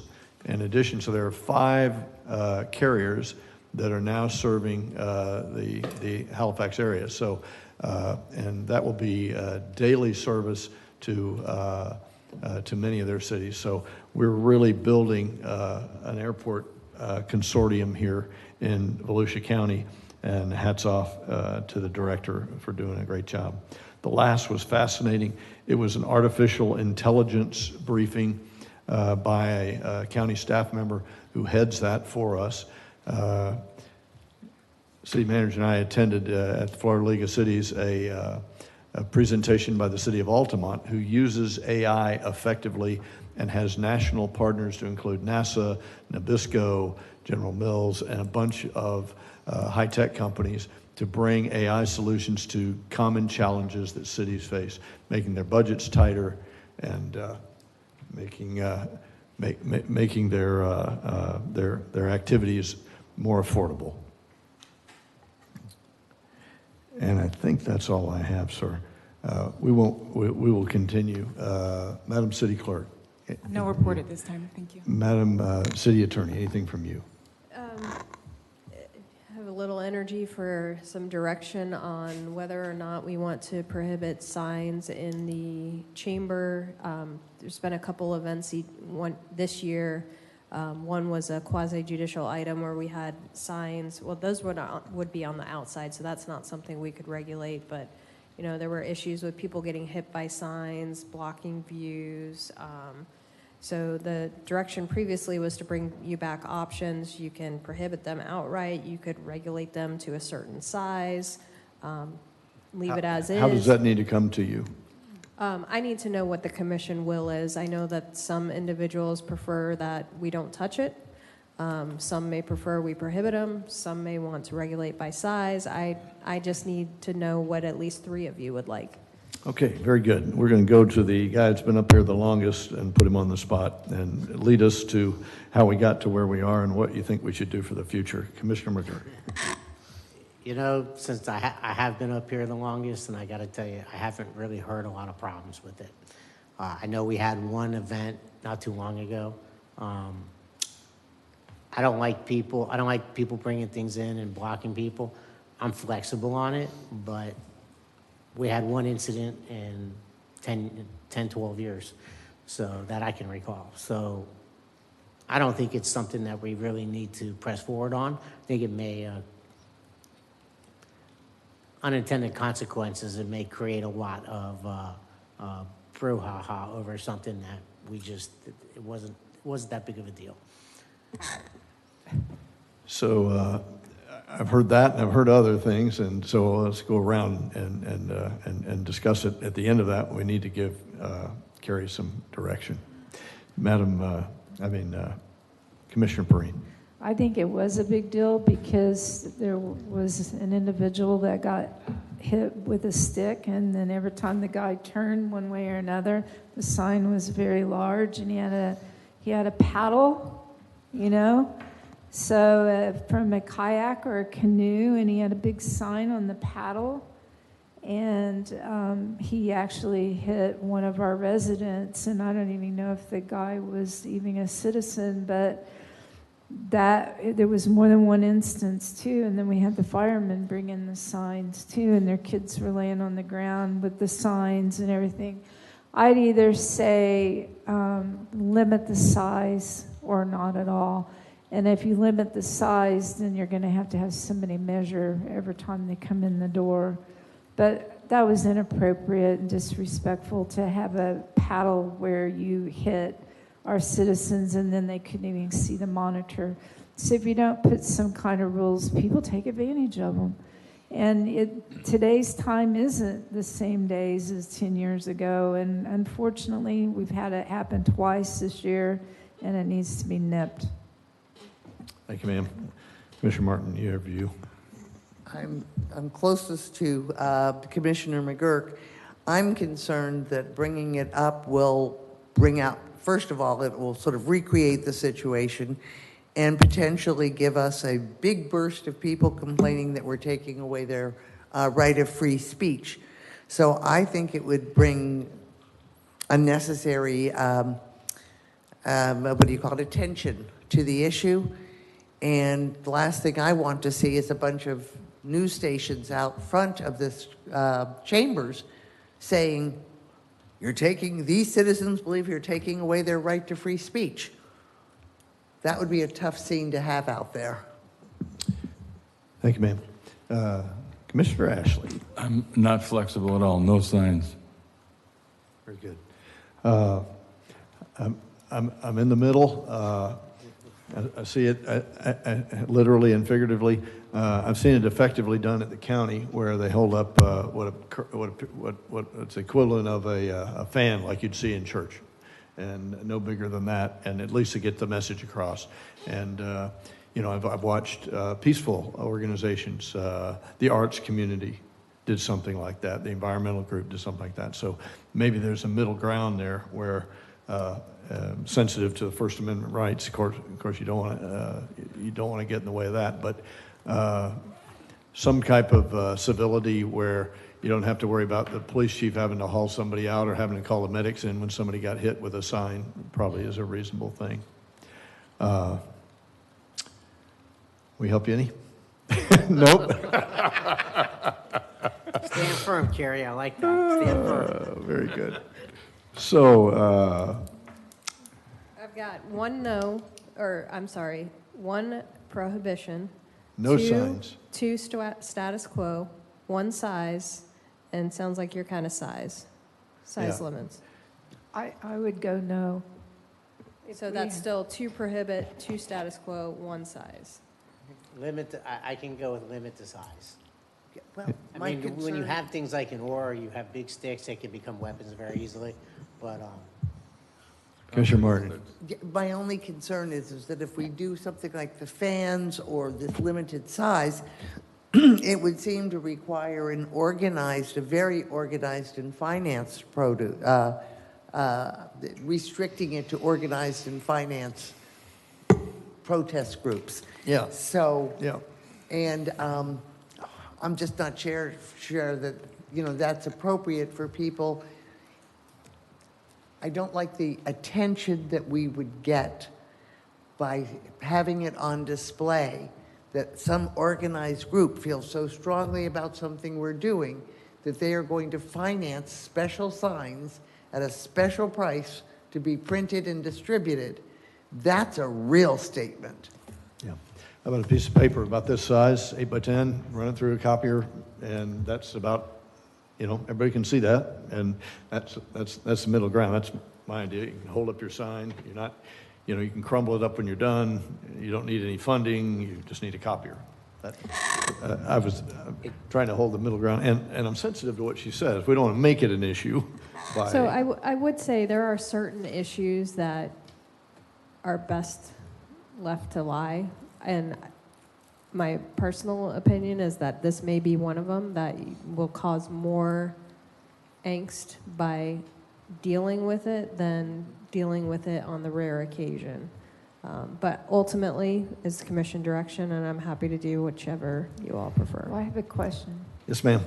If somebody gets injured from a canoe paddle or a boat paddle, then who's liable for that? Oh, well, I think there's certain circumstances where we could probably politely ask them, like, hey, you're injuring somebody, and maybe we could just ask, maybe Chief would be willing just to be like, hey, would you mind maybe taking that outside, or, it's just. Or can we do signs without sticks, just like the paper? Then they have freedom of the speech, but they're not going to hit somebody with a post. And they can stand outside and do the signs too. I think we had one rough night, right? We had a night or two when we had people bouncing off the windows, big signs, big, So, yeah, whatever we do wouldn't affect that. The next time we have a situation like that where it's distracting to the council, I think you should just lower the blinds.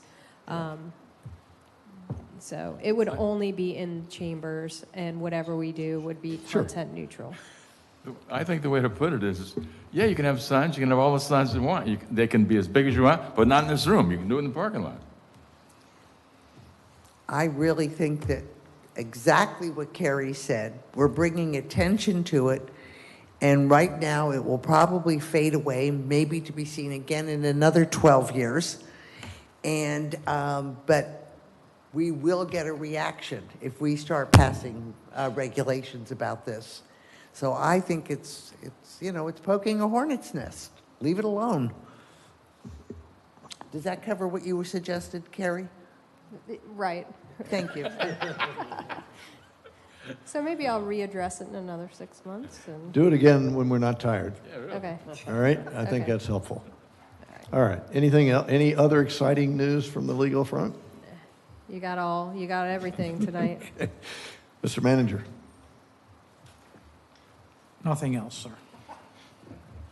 Thank you very much. Without further discussion, we're adjourned. We'll see you guys till tomorrow. Oh, gosh, yeah.